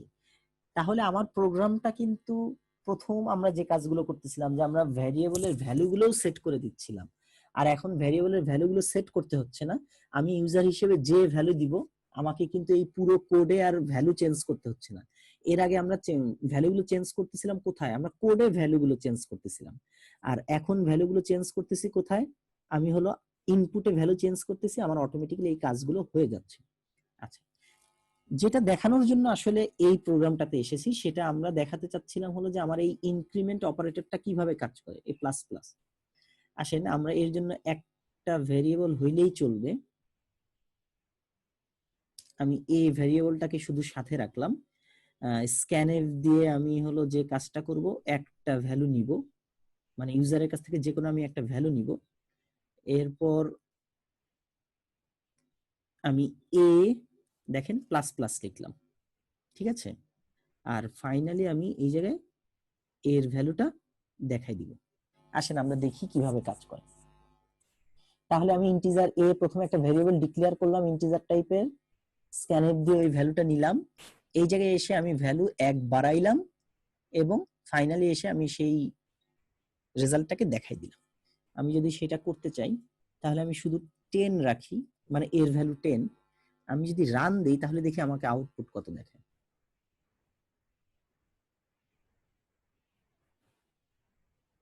আচ্ছা দেখেন ইনপুট দিয়েছিলাম 10, কিন্তু আমাকে আউটপুট কত দেখাচ্ছে 11। তার মানে এই যে আমি এই জায়গায় তো ভ্যালু নিয়েছি 10 নেওয়ার পরের লাইনে কিন্তু আমি প্লাস প্লাস করেছি, তার মানে এর ভ্যালু আমি 1 বাড়িয়ে দিয়েছি। এখন যদি আমি এই জায়গায় মাইনাস মাইনাস দেই, আমি এই জায়গায় ভ্যালু দিচ্ছি, ধরে নেন এইবার দিচ্ছি 11 ভ্যালু দিয়ে দেখি এবার আমাকে আউটপুট কি দেখায়। আচ্ছা স্যার, আপনি যে কাস্টমার ইনপুট দিলেন, এটা আমি খাতার মধ্যে কিভাবে লিখবো? এটা আপনার খাতায় লেখার দরকার নেই, আপনি শুধু কোডটা লিখে রাখেন আর শুধু এই যে এইভাবে লিখে রাখেন, ইনপুট এত আউটপুট এত, এইভাবে লিখে রাখেন। কাস্টম ইনপুট এটা লেখার দরকার নেই, এই যে ইনপুট আর আমরা আউটপুট। তো স্যার পরীক্ষার সময় তো আমাদেরকে ইনপুট কিছু দেখা লাগবে না, খালি কোডটা দেখালেই তো হবে। কোড দেখাতে হবে, তবে যদি আপনি আউটপুটটা দেখাই দিতে পারেন তাহলে কোশ্চেনের অ্যানসারের প্রেজেন্টেশনটা আরেকটু ভালো হবে, যে আউটপুটটা কি হয়। স্যার একটু উপরে যাবেন। হ্যাঁ হ্যাঁ, আমি যদি আউটপুট চাই তাহলে আমার তো এর একটা ভ্যালু লাগবে, যদি যে আমি 0 না চাই তাহলে আমি বলছিলাম যে ওই a ইকুয়ালস টু, মানে আমরা যেভাবে লিখতাম না এতক্ষণ যে 5 6 এরকম করে 10টা কোথায় লিখবো? এই যে আপনি এই জায়গায় দেখেন এই আউটপুটের ঠিক উপরে কি লেখা, ইনপুট না?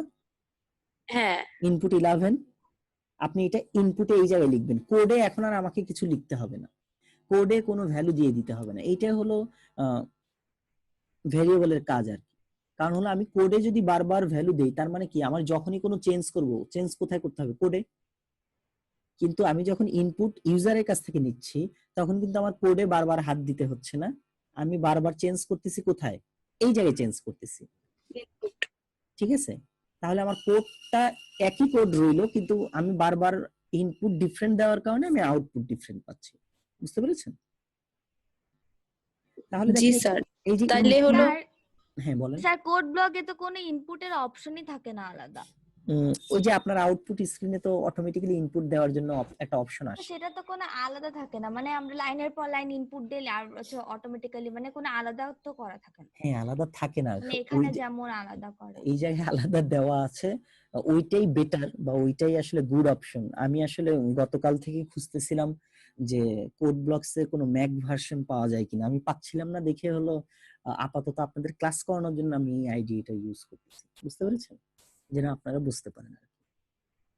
আপনারা যখন কোড ব্লকস এ করবেন তখন তো আলাদা আসলেই পাবেন না, তখন ওই জায়গায় আপনাকে ইনপুট দিতে হবে। ওইটাই বলছিলাম স্যার, আমি যে তাহলে যে এভাবে লিখতাম, মানে যে এই a মাইনাস মাইনাসের নিচে লিখবো, তাহলে যে a ইকুয়ালস টু না 11।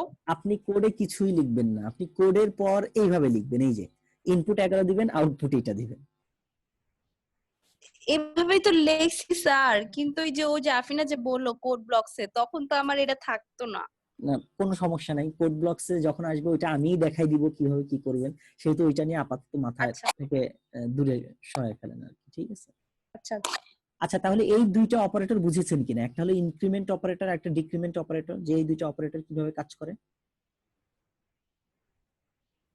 এই দুইটা অপারেটর ক্লিয়ার কিনা? জি স্যার ক্লিয়ার। আচ্ছা এর আগে আমাকে একটু বলে নেন, আজকে কি আপনাদের 3:30টার পর কারো কোথাও ক্লাস আছে? না স্যার। আজকে সবাই আমাদের ম্যাথ ক্লাস আছে না অবন্তী? হ্যাঁ হ্যাঁ এই তো বুঝছেন। আর আমার এই যে লাঞ্চও করা লাগবে, এরপর একটু ব্রেক লাগবে স্যার, একটু ছুটি আচ্ছা দিয়ে। আচ্ছা আচ্ছা, ঠিক আছে। আচ্ছা তাহলে আমরা জি, অপারেটর লাঞ্চ লাগবে, আমরা খাতা। আমরা হলো অপারেটরে চলে যাই। তাহলে এই যে অপারেটর গুলো ছিল এটাকে আমরা ইউনারি অপারেটর বলতেছিলাম। তো এই ইউনারি অপারেটর ছাড়া আমরা টোটাল যে অপারেটর গুলো নিয়ে কাজ করব, বাইনারি অপারেটর গুলোর মাঝখানে অনেকগুলো অপারেটর আছে যে অপারেটর গুলো নিয়ে কাজ করব। আপনাদের কাজ হবে হলো আপাতত সেই অপারেটর গুলোর নাম নেক্সট ক্লাসের আগেই, মানে সোমবারের আগেই এই অপারেটরের নামগুলো একেবারে 100% ক্লিয়ার করে ফেলা, যে কোনটার আন্ডারে কোনটা আছে। এর মধ্যে প্রথম যেটা অ্যারিথমেটিক অপারেটর, এইটা আপনারা অলরেডি ইউজ করেন, সেহেতু এইটা আলাদাভাবে ওইভাবে মনে না রাখলেও চলবে। অ্যারিথমেটিক অপারেটরের আন্ডারে কি কি আছে এমসিকিউ এর জন্য এগুলো ইম্পর্টেন্ট। অ্যারিথমেটিক অপারেটরের আন্ডারে আছে প্লাস আছে, তারপর মাইনাস আছে, তারপর মানে আপনার ছোটবেলা থেকে যে কাজগুলো নরমালি করে আসছেন সেই জিনিসগুলো। আর এই জায়গায় পার্সেন্টেজ যেটা দেখতেছেন আলটিমেটলি এটা পার্সেন্টেজ না, এইটাকে আমরা রিমাইন্ডার অপারেটর হিসেবে কাজ করব আর কি, বা রিমাইন্ডার সাইন হিসেবে কাজ করব। এরপর রিলেশনাল অপারেটর আছে যেটা আমাদের খুব বেশি ইউজ হবে। রিলেশনাল অপারেটর, রিলেশনাল অপারেটর, এবং এই রিলেশনাল অপারেটরের যে সাইন গুলো আছে কিছু জিনিস আপনার খুব ইজিলি মনে থাকবে। এটা লেস দেন সাইন, এটা গ্রেটার দেন সাইন, তারপর হলো লেস দেন ইকুয়াল আছে, লেস দেন ইকুয়াল, তারপর গ্রেটার দেন ইকুয়াল, তারপর আরেকটা আছে হলো ইকুয়াল ইকুয়াল। এটা একটু মাথায় রাখবেন, ইকুয়াল ইকুয়াল এই সাইনটা নিয়ে আমরা কিছুটা কথা বলেছিলাম এর আগে। এই সাইনটার কাজ হলো কম্পারিজন করা। দুইটা ভেরিয়েবল যদি থাকে বা একটা ভেরিয়েবলের সাথে কোনো ভ্যালুর যদি আপনি কম্পারিজন করতে চান তখন এই রিলেশনাল অপারেটরটা ইউজ করা হয়।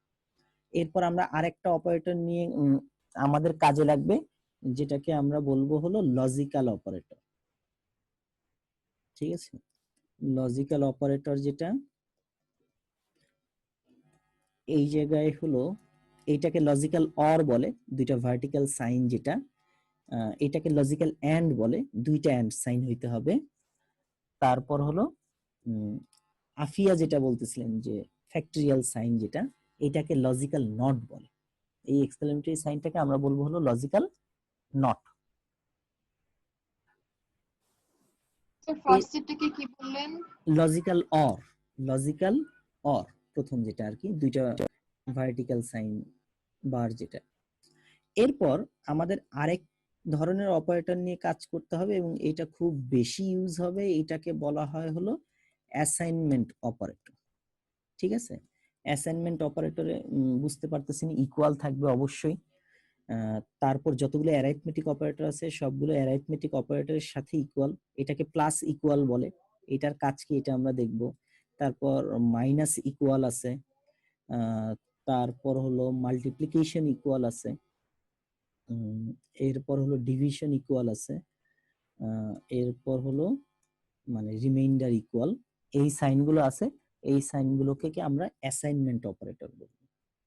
ঠিক আছে, তাহলে relational operator, logical operator, assignment operator, arithmetic operator, এই চারটা অপারেটর তো হলো আমরা অলরেডি জানলাম। এছাড়া যে এই যে ইনক্রিমেন্ট ডিক্রিমেন্ট অপারেটর ছিল এইগুলো তো আমরা অলরেডি বলেই ফেলছি, যে ইনক্রিমেন্ট অপারেটর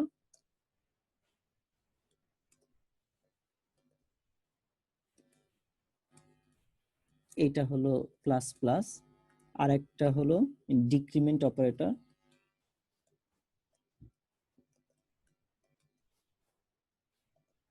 এইটাকে আমরা বলতেছি হলো মাইনাস মাইনাস। আর এছাড়া বিট ওয়াইজ অপারেটর নামে আরো একটা অপারেটর আছে, এই অপারেটরটা নিয়ে আমাদের কোনো আলোচনা নাই, এটা আমরা ইউজও করব না, কিন্তু আপনি এমসিকিউ এর জন্য এইটা একটু দেখে রাখবেন বিট ওয়াইজ অপারেটরটা। আরেকটা আছে হলো কন্ডিশনাল অপারেটর, এইটা দিয়ে আমরা কিছুটা কাজ করব, কন্ডিশনাল অপারেটর বলে আর কি। এটা হলো আপনি জাস্ট বই থেকে একটু দেখে রাখবেন যে কোনটাকে কন্ডিশনাল অপারেটর বলতেছে আর কি। তো এই যে অপারেটর, টোটাল অপারেটর যে টাইপস গুলো এর মাঝখানে আমাদের সবচেয়ে বেশি ইউজ হবে যেটা, সবচেয়ে বেশি ইউজ হবে হলো আমাদের arithmetic operator, relational operator, logical operator, assignment operator. প্রথম যে ছয়টা লিখলাম, এই ছয়টা হলো আমাদের সবচেয়ে বেশি ইউজ হবে। তো এই অপারেটর গুলো নিয়ে আশা করি বইয়ে যত ইনফরমেশন আছে সব ইনফরমেশন গুলো একটু দেখে ফেলবেন। আর এই অপারেটর গুলো নিয়ে কিছু প্র্যাকটিস আমরা নেক্সট ক্লাসে করব ইনশাল্লাহ, যে কিভাবে এই অপারেটর গুলোকে ইউজ করে, কিভাবে এই অপারেটর গুলোকে কাজে লাগায়, এইগুলো আমরা নেক্সট ক্লাসে করবো ইনশাল্লাহ। এবং আশা করি সেই দিন অপারেটর গুলো নিয়ে আপনাদের আর একটু ক্লিয়ার হয়ে যাবে। এখন ওভারঅল যে অপারেটর নিয়ে কিছু কথাবার্তা, বা আমরা এই পাশে যে কোড গুলো দেখলাম, যে কোড গুলোতে অপারেটর নিয়ে কিভাবে কাজ করে, আমরা নেক্সট দিন হয়তো প্রোগ্রামিং গুলো আরো একটু দেখবো যে কিভাবে প্রত্যেকটা অপারেটর দিয়ে কাজ করা যায়। যেমন দেখেন আমরা একটা অ্যাসাইনমেন্ট অপারেটর দিয়ে দিই, যেমন দেখেন এই জায়গায় প্লাস ইকুয়াল নামে একটা জিনিস আছে না, প্লাস ইকুয়াল অ্যাসাইনমেন্ট অপারেটর। এইটা কিভাবে কাজ করে দেখেন, এইটা কাজ করে হলো প্লাস ইকুয়াল, মনে করেন আমি দিলাম a প্লাস ইকুয়াল 5, এটার মিনিংটা হলো a প্লাস ইকুয়াল 5, এটার মিনিং হলো a ইকুয়াল, লিখলাম a প্লাস ইকুয়াল 5, এইটার মিনিং হলো a ইকুয়াল a প্লাস 5, মানে এর এক্সিস্টিং যে ভ্যালুটা আছে, এর এক্সিস্টিং ভ্যালুটাকে 5 ইনক্রিজ করে দাও। এটা হলো a প্লাস ইকুয়াল 5 এর মিনিং। তাহলে এই জায়গায় যদি আমরা ইউজারের কাছ থেকে কোনো একটা ভ্যালু নেই, আচ্ছা ইউজারের কাছ থেকে কোনো ভ্যালু না নিয়ে আমরা সরাসরি a এর একটা ভ্যালু দিয়ে দিই। আমরা a এর ভ্যালু দিলাম হলো ধরে নেন 10, তাহলে a প্লাস ইকুয়াল 5 হলে 15 হওয়ার কথা। আমরা একটু রান করে দেখি কি বলে। দেখেন এই জায়গায় রেজাল্ট দেখাচ্ছে দ্য রেজাল্ট ইজ 15, এর এক্সিস্টিং ভ্যালু 10, 10 এর থেকে 5 অ্যাড করেছে, দ্যাটস ওয়াই এটা 15 হয়ে গিয়েছে। আমি যদি দেই হলো মাল্টিপ্লিকেশন ইকুয়াল 5, তাহলে এটা রেজাল্ট দেখানোর কথা হলো 50, যেহেতু এক্সিস্টিং ভ্যালু 10, এটার সাথে 5 মাল্টিপ্লিকেশন হয়েছে। তো এইভাবে প্রত্যেকটা অ্যাসাইনমেন্ট অপারেটরের কাজ একটু করে দেখার ট্রাই করবেন। এটাই আপনাদের বলতে গেলে হোমওয়ার্ক আর কি। জাস্ট একটু অ্যাসাইনমেন্ট অপারেটর গুলোর ইউজ করে আপনি হলো এই সি প্রোগ্রামগুলো একটু করার ট্রাই করবেন। এই জায়গায় যে স্যাম্পল একটা সি প্রোগ্রাম দিয়ে দেওয়া আছে, এই স্যাম্পল সি প্রোগ্রামটা ইউজ করে আপনি প্রত্যেকটা অপারেটর একটু চেঞ্জ করে দেখবেন যে কোনটার ভ্যালু কি আসে। ঠিক আছে, কারো কোনো কোয়েশ্চেন?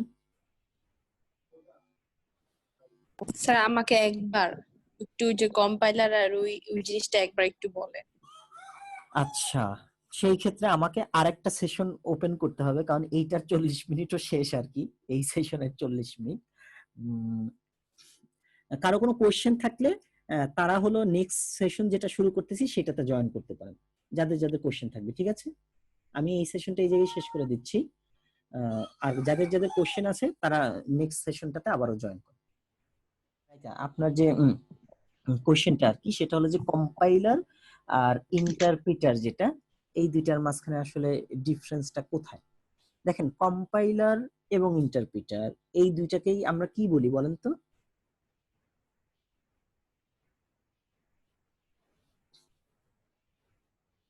জানি না স্যার। জানি না মানে একটু তো গো থ্রু করছেন। কম্পাইলার ইন্টারপ্রিটার এই দুইটাকে আমরা ট্রান্সলেটর প্রোগ্রাম বলি। ঠিক আছে, ট্রান্সলেটর প্রোগ্রাম বলার কারণ যে এদের কাজ হলো যে আপনি যে কোডটা লিখছেন, যেমন হলো এই কোডটার দিকে তাকান, এই কোডটা ধরেন আপনি লিখেছেন, এখন কম্পিউটারের পক্ষে কিন্তু এই কোডটাকে বোঝা পসিবল না। কম্পিউটার এই কোডটাকে বুঝবে না আনলেস আপনি হলো এইটাকে 0101 বা মেশিন কোডে কনভার্ট করে দেন। আপনি যতক্ষণ পর্যন্ত না মেশিন কোডে কনভার্ট করে দিচ্ছেন ততক্ষণ পর্যন্ত আপনার কম্পিউটার এই যে এই জায়গায় যা লিখেছেন কিচ্ছু বুঝবে না। এটা হলো প্রবলেম। এখন এই প্রবলেমের সলিউশনের জন্য কম্পাইলার বা ইন্টারপ্রিটার বা এই ধরনের ট্রান্সলেটর প্রোগ্রামগুলো ইউজ করা হয়। বুঝতে পেরেছেন? এখন কম্পাইলার আর স্যার। ইন্টারপ্রিটার দুইজনই ট্রান্সলেট করে, কিন্তু দুইজনের কাজের ধরনটা কিছুটা আলাদা। দুইজনের মেইন পারপাস বা মেইন জিনিসটা সেম। হ্যাঁ, যে দুইজনই আপনার এই কোডটাকে কনভার্ট করে মেশিন ল্যাঙ্গুয়েজে কনভার্ট করবে, মানে 0101 এইটাতে কনভার্ট করবে দুইজন, কিন্তু কাজের ধরনটা হলো আলাদা। কম্পাইলার যে কাজটা করে, কম্পাইলার প্রথমে করবে কি, এই পুরো কোডটাকে নিবে। পুরো কোডটাকে নেওয়ার পর ও যে কাজটা করবে, এই পুরো কোডটাতে কোনো ভুল আছে কিনা ও সেই ভুলগুলোকে ফাইন্ড আউট করবে। যদি কোনো ভুল না থাকে তাহলে ও এক্সিকিউট করবে। যেমন আমরা এই জায়গায় একটা ভুল করে দেখাই, দেখি কি দেখায়। যেমন একটা ভুল হলো এই যে একটা সেমিকোলন না দেওয়া, এটা একটা ভুল।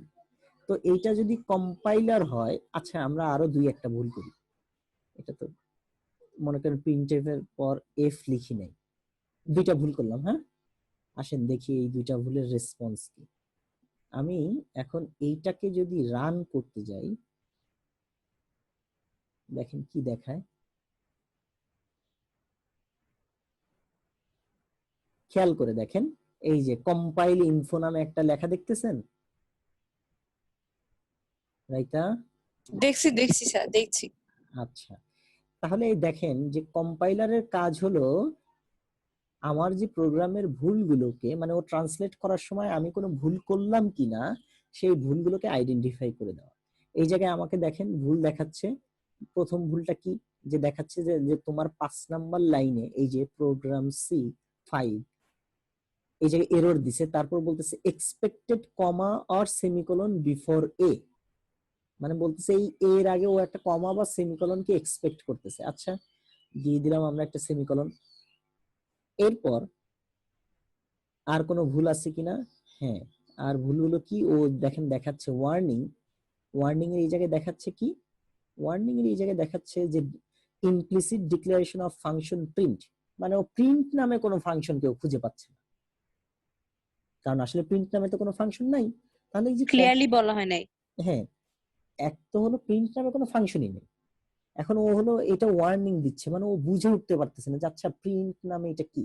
এই জন্য ও আপনাকে দুইটা এরর দিয়েছে, বা দুইটা আপনাকে এরর দেখাই দিছে যে হ্যাঁ তুমি একটা সেমিকোলন বা আমরা কমা এক্সপেক্ট করতেছি, আর একটা হলো যে প্রিন্ট নামে আমরা এরকম কোনো ডিক্লারেশন কোথাও দেখিনি।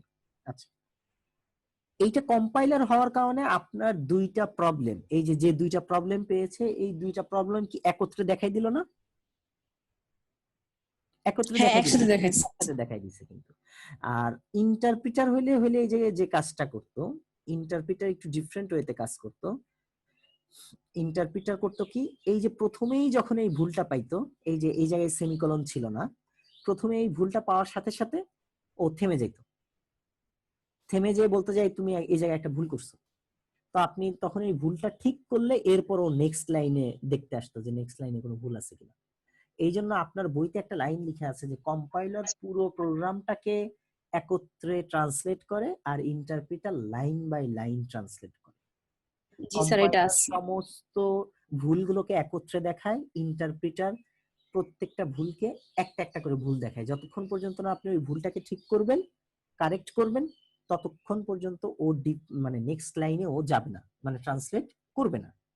দেখেন দুইজনই কিন্তু ট্রান্সলেট করতেছে, কিন্তু দুইজনের কাজের ধরনটা কি একটু ডিফারেন্ট, এতটুকুই। আর স্বাভাবিকভাবে দেখেন কম্পাইলার যেহেতু পুরোটাকে নিয়ে একত্রে কাজ করতেছে, ওর সময় কম লাগতেছে। আর ইন্টারপ্রিটার যেহেতু লাইন বাই লাইন করতেছে, কোনো প্রবলেম পাইলে ও আবার ওয়েট করতেছে এটা কারেকশন করার জন্য, এই জন্য টাইম বেশি লাগবে। আবার কম্পাইলার যেহেতু পুরো প্রোগ্রামটাকে নিয়ে কাজ করতেছে, ওর মেমোরি একটু বেশি প্রয়োজন হচ্ছে, ইন্টারপ্রিটারের মেমোরি একটু বেশি না হলেও চলতেছে। তো এই ধরনের বেসিক কিছু ডিফারেন্স আছে। আদারওয়াইজ ট্রান্সলেশনের কাজ, যেটা ট্রান্সলেশনের কাজ দুইটাই করে। বুঝতে পেরেছেন কি? জি স্যার। ওকে, আর কারো কোনো কোশ্চেন? স্যার আমি কিছু জিজ্ঞেস করব। হ্যাঁ অবশ্যই। স্যার যেখানে কিছু ডেটা টাইপের যে স্যার ভ্যারিয়েবল রেঞ্জগুলো ছিল, ওইখানে স্যার এই যে E-37 E+37 স্যার এগুলোর অর্থ কি? আচ্ছা, ই মাইনাস মানে হলো ওই যে পাওয়ার হিসেবে, আপনাকে ওই পাওয়ার হিসেবে হয়তো লিখে দেখাতে পারতেছে না, এক্সপোনেন্ট আর কি, পাওয়ার হিসেবে দেখানোর জন্য। বুঝতে পেরেছেন? আর আরো আর স্যার ওই যে with 6 digits or 10 digits of precision precision, হ্যাঁ এটা কি? প্রিসিশন। আচ্ছা, উইথ 6 ডিজিট মানে হলো ও দশমিকের ভ্যালুর পর 6 ডিজিট পর্যন্ত ভ্যালু নেয়।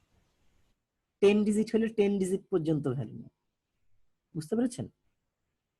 ফ্র্যাকশনাল ভ্যালুর ক্ষেত্রে হলো যে আপনি যত প্রিসাইজলি ভ্যালু নিতে পারবেন ততই তো হলো আপনার এটা কারেক্ট হওয়ার চান্সেস বেশি থাকবে, তাই না? এই জন্য হলো ফ্লোট, যেটা ফ্লোট হলো বাই ডিফল্ট দশমিকের পর 6 ঘর নেয়, মানে 6 ডিজিট পর্যন্ত নেয় আর কি। ডাবলের ক্ষেত্রে এটা আর একটু বেশি আছে। আবার রেঞ্জ যদি আমরা মডিফাই করে নেই এটাকে আরো বাড়ানো যায়। বুঝতে পেরেছেন? Okay sir. স্যার আমার ভ্যারিয়েবল আর কনস্ট্যান্টের তো বুঝলাম না স্যার। এখনো ক্লিয়ার না? আচ্ছা, আপনি আমাকে বলেন যে আপনি ভেরিয়েবল বলতে কি বুঝেন, আগে সেটা বলুন দেখি আপনার কনসেপ্ট। স্যার বুঝি না তো, আমার তো কোনো কনসেপ্টই নাই স্যার। স্যার জিনিসটা হচ্ছে দুইটা আইডেন্টিফায়ার, মানে কি, মানে আমি বুঝি নাই জিনিসটা। আচ্ছা, সি প্রোগ্রামে আমরা যতগুলো ভ্যালু নিয়ে কাজ করি, এটা হলো লাস্ট দিন যেটা বলতেছিলাম আর কি, যে সি প্রোগ্রামে যতগুলো ভ্যালু নিয়ে কাজ করি, এখন এই ভ্যালুগুলোর তো আসলে কোনো একটা নাম দিতে হয়, তাই না? যদি নাম না দেই তাহলে আমাদের পক্ষে আসলে শুধু ভ্যালু নিয়ে কাজ করাটা কোয়াইট টাফ। এখন আমি যখন নামগুলো দিব, ঠিক আছে, মানে যেহেতু আইডেন্টিফায়ার বলতেছে, আইডেন্টিফায়ারের টাইপের মাঝখানে হলো ভেরিয়েবল, কনস্ট্যান্ট, যাই হোক, তো আপনি ভেরিয়েবল হিসেবেই চিন্তা করেন। আপনার আইডেন্টিফায়ারটা আপাতত মাথায় নেওয়ার দরকার নেই, যে আইডেন্টিফায়ারটা কি বা এটা কি, এটা মাথায় নেওয়া। ভেরিয়েবল ইউজার হিসেবে যেহেতু আমি ভ্যালুগুলো দিচ্ছি, যেমন এই জায়গায় দেখেন এর ভ্যালু আমি এখন 10 দিচ্ছি, আমি যদি একটু পরে এই জায়গায় ভ্যালু চেঞ্জ করে 7 দেই তাহলে কিন্তু এর ভ্যালু কি হয়ে যাবে? 7 হয়ে যাবে। আমি যদি একটু পর ভ্যালু দেই 76 তাহলে এর ভ্যালু কি হবে? 76 হবে। এই যে এ একটা ভ্যালুকে স্টোর করছে এবং এই ভ্যালুটা হলো ইউজারের উপর ডিপেন্ড করে বারবার চেঞ্জ হচ্ছে, এইটাকেই ভেরিয়েবল বলা হচ্ছে। ভেরিয়েবলটা এই জায়গায় মূলত হলো one kind of container. Sir এটাই, হ্যাঁ, এই জায়গায় স্যার এটাই এখানে কি শুধু, আচ্ছা শুধু এ নাকি ইন্টিজার এ? এই জায়গায় হলো শুধু এটা হলো ভেরিয়েবল নেম, আর ইন্টিজার যেটা, এটা হলো এই ভেরিয়েবল টাইপ ডিক্লেয়ার করতেছে, যে আমি যে একটা স্যার ভেরিয়েবল কনস্ট্যান্টের একটা এক্সাম্পল। কনস্ট্যান্টের মনে করেন যে আমরা সার্কেলের এরিয়া নিয়ে যখন কাজ করব তখন আমরা একটা প্রোগ্রাম করব, তখন প্রোগ্রাম করব এরকম, দেখবেন যে তখন কনস্ট্যান্টের আমরা এরকম একটা জিনিস আমরা লিখব যখন আমরা সার্কেলের এরিয়া বের করব, যে কনস্ট্যান্ট ফ্লোট, মানে হলো ফ্লোট টাইপের একটা কনস্ট্যান্ট ভ্যালু আমরা সেট করব। ধরেন আমি লিখলাম পাই ইকুয়াল 3.1416। আমরা পরবর্তীতে যখন এরিয়া করব তখন দেখবেন যে এই টাইপের কাজ করবে। এই জায়গায় দেখেন আমি যদি কনস্ট এই কিওয়ার্ডটা না লিখতাম, এই যে কনস্ট এটা যদি আমি না লিখতাম তাহলে এটা ভেরিয়েবল ডিক্লারেশন হইতো। যদি আমি কনস্ট এটা না লিখতাম, এই যে যদি আমি এইভাবে লিখতাম, এইভাবে লিখলে আমি এই জায়গায় একটা পাই নামের পাই যেটা হইতো, এটা হইতো একটা ভেরিয়েবল ডিক্লারেশন, যে ফ্লোট ডাটা টাইপের একটা ভেরিয়েবল হলো পাই। কিন্তু যখনই আমি কনস্ট লিখে দিব, মানে কনস্ট্যান্টের ডিক্লারেশন করব, তখন যে জিনিসটা হবে আর কি, যে এমনি এই পাই লেখাটা এটা একটা কনস্ট্যান্ট ডিক্লারেশন হয়ে যাবে।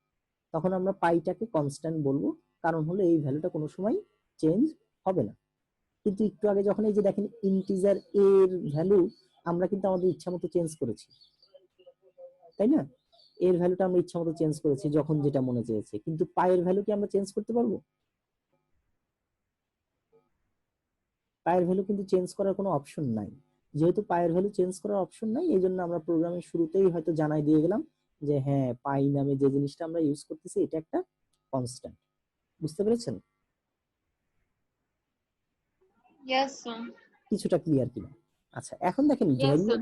ভেরিয়েবলের এই যে কনসেপ্টটাতে হলো ভেরিয়েবল যখন ডিক্লেয়ার করতে হয় প্রথমে হলো এর ডেটা টাইপটা জানাই দিতে হয়, এবং এই জানানোগুলো আসলে আমরা কাকে জানাচ্ছি, এই যে কনস্ট্যান্ট, ফ্লোট, ইন্টিজার, এই জিনিসগুলো আমরা মূলত জানাচ্ছি হলো কম্পাইলারের জন্য, যে হলো আমাদের এই কোডটাকে মেশিন কোডে কনভার্ট করবে। কম্পাইলারের কাজটা হলো যে আমাদের এই লেখাগুলোকে 0101 এইগুলোতে কনভার্ট করে দেওয়া বা ট্রান্সলেট করে দেওয়া। তো আমি এই জিনিসগুলো ডিক্লেয়ার করে আসলে কম্পাইলারকে জানাচ্ছি যে দেখো এ হলো আমার একটা ভেরিয়েবল যার ভ্যালু 76, অথবা আমি লিখলাম যে দেখো এ একটা ভেরিয়েবল যেটার ভ্যালু 76, বা পরবর্তীতে আমি বি নামে একটা ভেরিয়েবল ইউজ করব, কমা দিয়ে আমি হয়তো লিখলাম যে হ্যাঁ পরবর্তীতে আমি সাম নামে আর একটা ভেরিয়েবল ইউজ করব। মানে আমি কম্পাইলারকে আগেই জানাই রাখলাম যে আমি বি, সাম এই নামে বেশ কিছু ভেরিয়েবল আমরা পরবর্তীতে ইউজ করব। তো এটা আমি আগেই অ্যাসাইন করে দিলাম বা আগেই ডিক্লেয়ার করে গেলাম।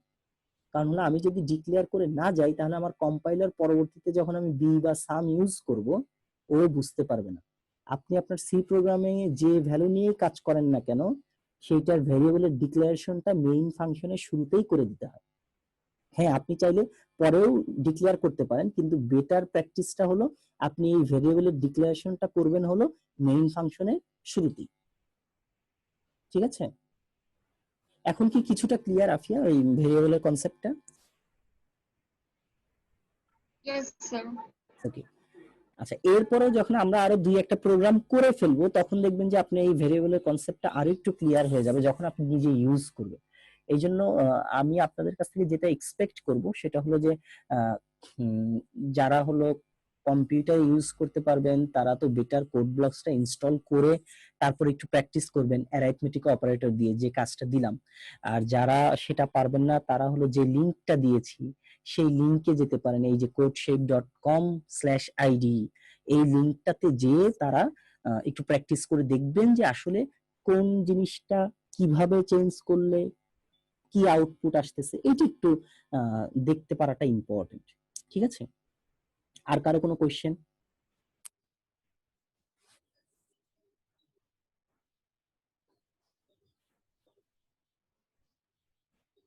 কারো আর কোনো কোয়েশ্চেন আছে কিনা? আফরিন কোনো কোয়েশ্চেন আছে কি?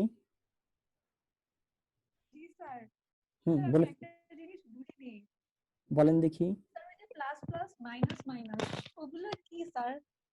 হ্যাঁ বলে কি যে কি যেন বলে, সারা রাত রামায়ণ পড়ে সীতাকার বাপ, এই টাইপের অবস্থা আর কি।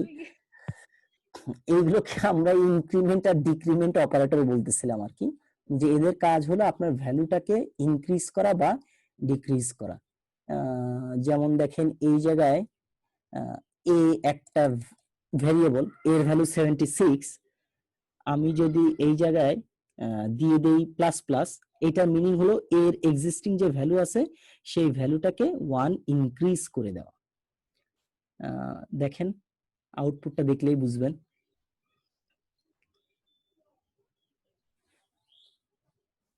দেখেন এই জায়গায় দ্য রেজাল্ট ইজ 77, কারণ কি এর ভ্যালু আমরা 76 দিয়েছিলাম কিন্তু পরবর্তীতে যেহেতু লিখেছি এ প্লাস প্লাস এর মানে হলো এর ভ্যালু 1 বাড়িয়ে দাও।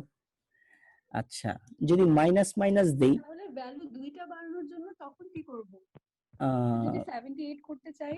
78 করতে চান, ভেরি গুড কোশ্চেন। তখন হলো প্লাস ইকুয়াল 2, এর মানে হলো এর ভ্যালু যা আছে তার সাথে 2 বাড়াও। বুঝতে পেরেছেন? জি স্যার, বুঝতে পেরেছি। এই যে এখন দেখেন এটা দেখি রেজাল্ট কত আসে। 78 আসার কথা, 78 এসেছে। ঠিক আছে, জি স্যার, বুঝতে পেরেছি। Okay very good. আর কোনো কোশ্চেন আফরিন? না স্যার, আর কোনো কোশ্চেন নেই। আচ্ছা আনিকা কোনো কোশ্চেন? নো স্যার, বুঝেছি। আচ্ছা আফরা? স্যার আমি কিন্তু হোমওয়ার্ক জমা দিয়েছিলাম। না স্যার। হ্যাঁ দেখেছি আপনার হোমওয়ার্ক দেখেছি, আপনার হোমওয়ার্ক দেখেছি। আপনি প্রথমে মনে হচ্ছিল বেশ ভালোভাবেই করতেছেন, শেষের দিকে যে মনে হয়েছে ফাঁকিবাজি করছেন। না স্যার, আমি ডেফিনেশনটা পাই নাই বইতে, এজন্য। আচ্ছা ঠিক আছে, যাই হোক আর কারো যদি কোনো কোশ্চেন না থাকে তাহলে আমরা আজকের ক্লাসটা এই জায়গায় শেষ করে দিব। কিছু কাজ দিব যেটা আজকে রাত্রের মাঝখানেই পেয়ে যাবেন। আর কারো কোনো কোশ্চেন আছে কিনা?